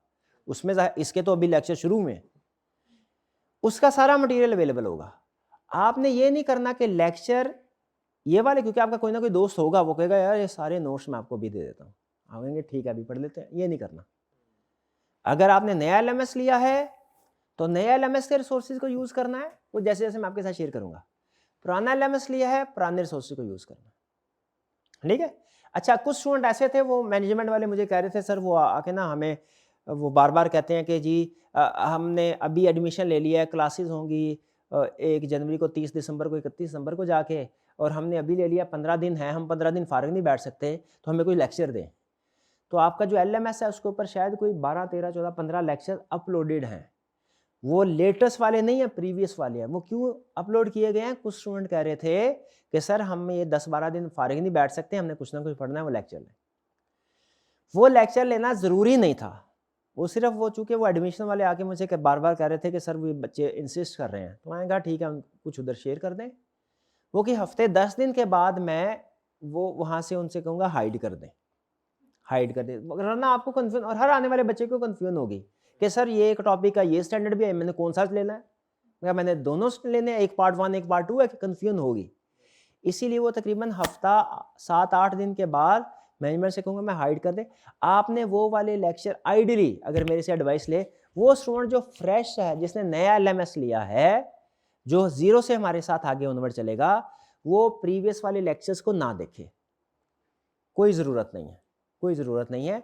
वो सिर्फ करंट वाले आज से देखें, और जो आइंदा नेक्स्ट मंडे से हमारी क्लास होगी वो वाले लेक्चर, आपको रिसोर्सेज भी लेटेस्ट मिलेंगे, और जो दूसरे क्विज वगैरह दूसरी चीज़ें होंगी वो भी लेटेस्ट वाले मिलेंगे, ठीक है? हाँ, अगर कोई चीज़ रिवाइज हुई है तो वो मैं पुराने वाले एलएमएस के ऊपर अपलोड कर दूंगा उधर भी, ताकि वो स्टूडेंट भी अपडेटेड रहें। वो मेरी जिम्मेदारी होगी कि पुराने एलएमएस पे कोई आती है तो उसको अवेलेबल करना। सर आपके साथ इन कांटेक्ट रहने का कोई तरीका है कि मतलब आप इन कांटेक्ट रहने का तरीका का एक तो क्लास है हफ्ते में 3 दिन, ठीक है, ये तो फेस टू फेस हो जाए तो बेहतरीन तरीका है। दूसरा तरीका है व्हाट्सएप ग्रुप।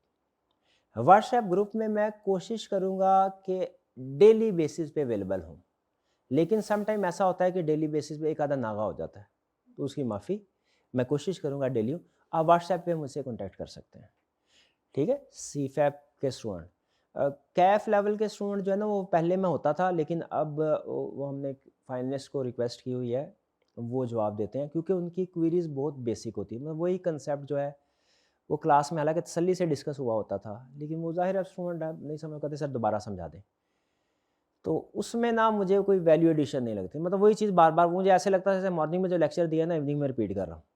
लेकिन सीफैप का जो बच्चा है ये अच्छा सवाल पूछता है। एक तो बिला वजह सवाल ही नहीं पूछते, और फिर ये कोई चीज़ समझ नहीं आती पहले खुद कोशिश कर लेते हैं, जब अपनी बस हो जाती है फिर पूछते हैं। तो इसीलिए सीफैप के स्टूडेंट्स के लिए मैं इंशाल्लाह खुद अवेलेबल होऊंगा, ठीक है, खुद रिस्पॉन्ड। हाँ, कुछ क्वेरीज ना मेरा जो असिस्टेंट है ना वो भी देख रहा होगा, जो फाइनलिस्ट है वो भी देख रहा होगा। आपकी जो एडमिनिस्ट्रेटिव नेचर की क्वेरीज होगी ना, सर ये लेक्चर नहीं है, ये नोट्स अपलोड कर दें, ये नहीं है, ये चीज वो डील करेगा। लेकिन जो एजुकेशनल क्वेरीज होंगी ना, जो एडमिनिस्ट्रेटिव नहीं, एजुकेशनल, वो इंशाल्लाह मैं ही डील करूँगा, ठीक है जी। तो आप कोई भी क्वेश्चन पूछना चाहते हो वहाँ पे व्हाट्सएप के जरिए से पूछ, इसके अलावा और कोई तीसरा सोर्स नहीं है।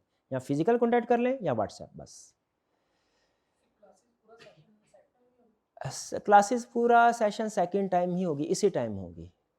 लास्ट टाइम में मॉर्निंग में थी, लेकिन वो थोड़ा सा प्रॉब्लम हो, ठंड ज़्यादा होती है ना, तो इन दिनों में बच्चे वो नहीं आते थे।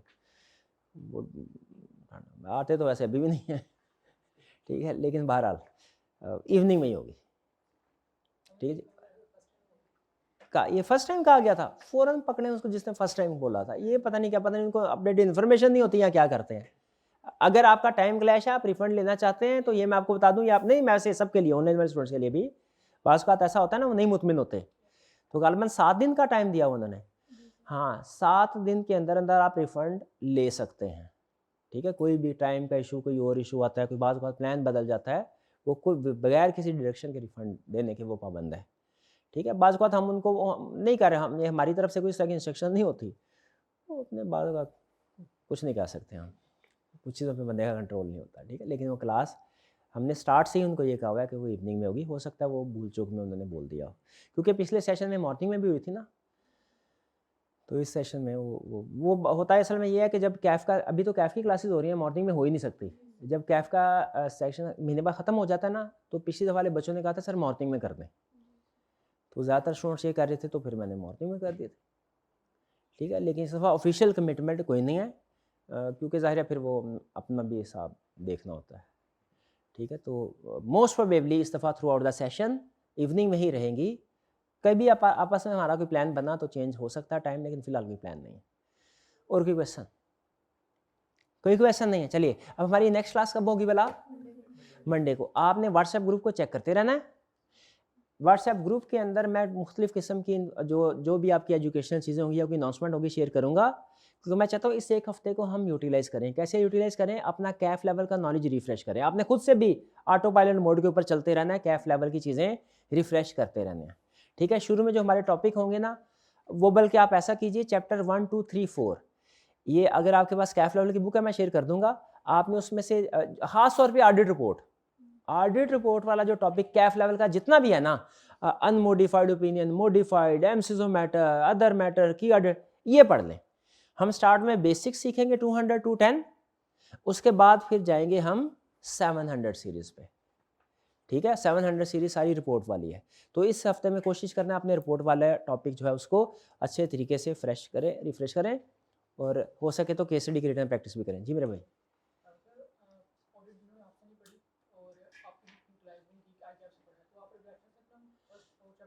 अच्छा भाई, मैं एक एडवाइस दूं आपको, एक एडवाइस, मुखलिसाना मशवरा। बेहतर ये होता है, आपने अगर कोई सब्जेक्ट ऐसा हो ना, बेसिक लेवल पे भी है और एडवांस लेवल पे भी है, तो बेहतर ये होता है कि अगर आपने बेसिक लेवल पे जिस टीचर से पढ़ा है ना, अगर आप उससे मुतमिन हैं, तो एडवांस लेवल पे भी उसी से पढ़ें। आपकी ना मेंटल कोऑर्डिनेशन भी होती है एक, और जो आपका टीचर होता है ना उसको पता होता है। जैसे मैं, आपने देखा होगा लेक्चर के दौरान में मैं ये कर, चैप्टर नंबर इसमें दिया है, चैप्टर नंबर उसमें दिया है। अब वो जिस बच्चे ने मेरे से पढ़ा वो तो फ़ौरन पिक कर गया, लेकिन जिस बच्चे ने नहीं पढ़ा उसको थोड़ा सा प्रॉब्लम, ये आइंदा प्रॉब्लम होगी नहीं इतनी, ठीक है, होगी नहीं। क्योंकि जाहिर है ये सिर्फ ये होता है आपके साथ, जैसे हम बुक शेयर कर देंगे ट्रांजिशन, फिर आपको पता चल जाएगा। आपको सिर्फ ये देखना होगा ये टॉपिक इस चैप्टर पे है। जब आप उस टॉपिक को पढ़ेंगे ना, तो टॉपिक तो आपने ज़ाहिर है कहीं से भी पढ़ा है, वो कवर कर लेंगे, लेकिन उस टॉपिक को ढूंढने में किताब में ये आपको थोड़ी सी प्रॉब्लम आएगी।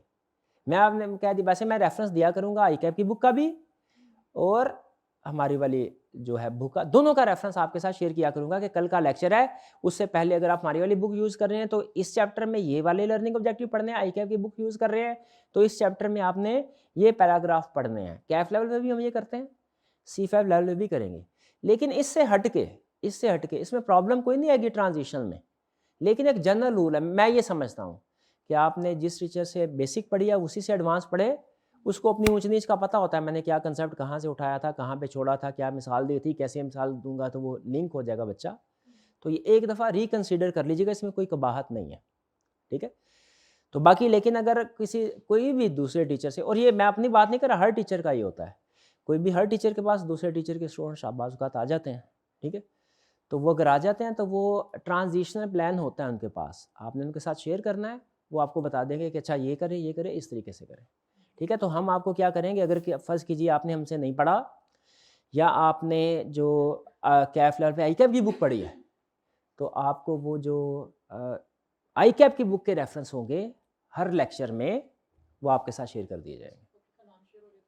जी हाँ जी, बिल्कुल बुक भी शेयर कर देंगे हम, ठीक है जी। और कोई क्वेश्चन नहीं? चलिए फिर इंशाल्लाह मुलाकात होगी हमारी कब भला, मंडे को 6:15 बजे, लेकिन उससे पहले आपने खुद से ऑडिट रिपोर्ट का टॉपिक पढ़ते रहना है और व्हाट्सएप ग्रुप को भी देखते रहना है, उसमें अगर कोई अहम चीज़ आई तो उसको नोट करते रहिएगा, ठीक है। और कोशिश करनी है कि ग्रुप में इरेलीवेंट चीज़ें आप शेयर ना करें। ऑनलाइन वाले स्टूडेंट से भी मेरी यही रिक्वेस्ट है आप लोग, क्योंकि जब ज़्यादा इरेलीवेंट इधर उधर की चीज़ें आती हैं ना, तो जेन्युइन बच्चे जो होते हैं ना वो थोड़ा डिस्टर्ब होते हैं, वो कहते हैं सर वो रोज़ की 10-12 अजीबो-गरीब सी चीज़ें आ रही थी, मैंने इसलिए 2 दिन ग्रुप चेक ही नहीं किया, काम की बात उधर होती नहीं थी।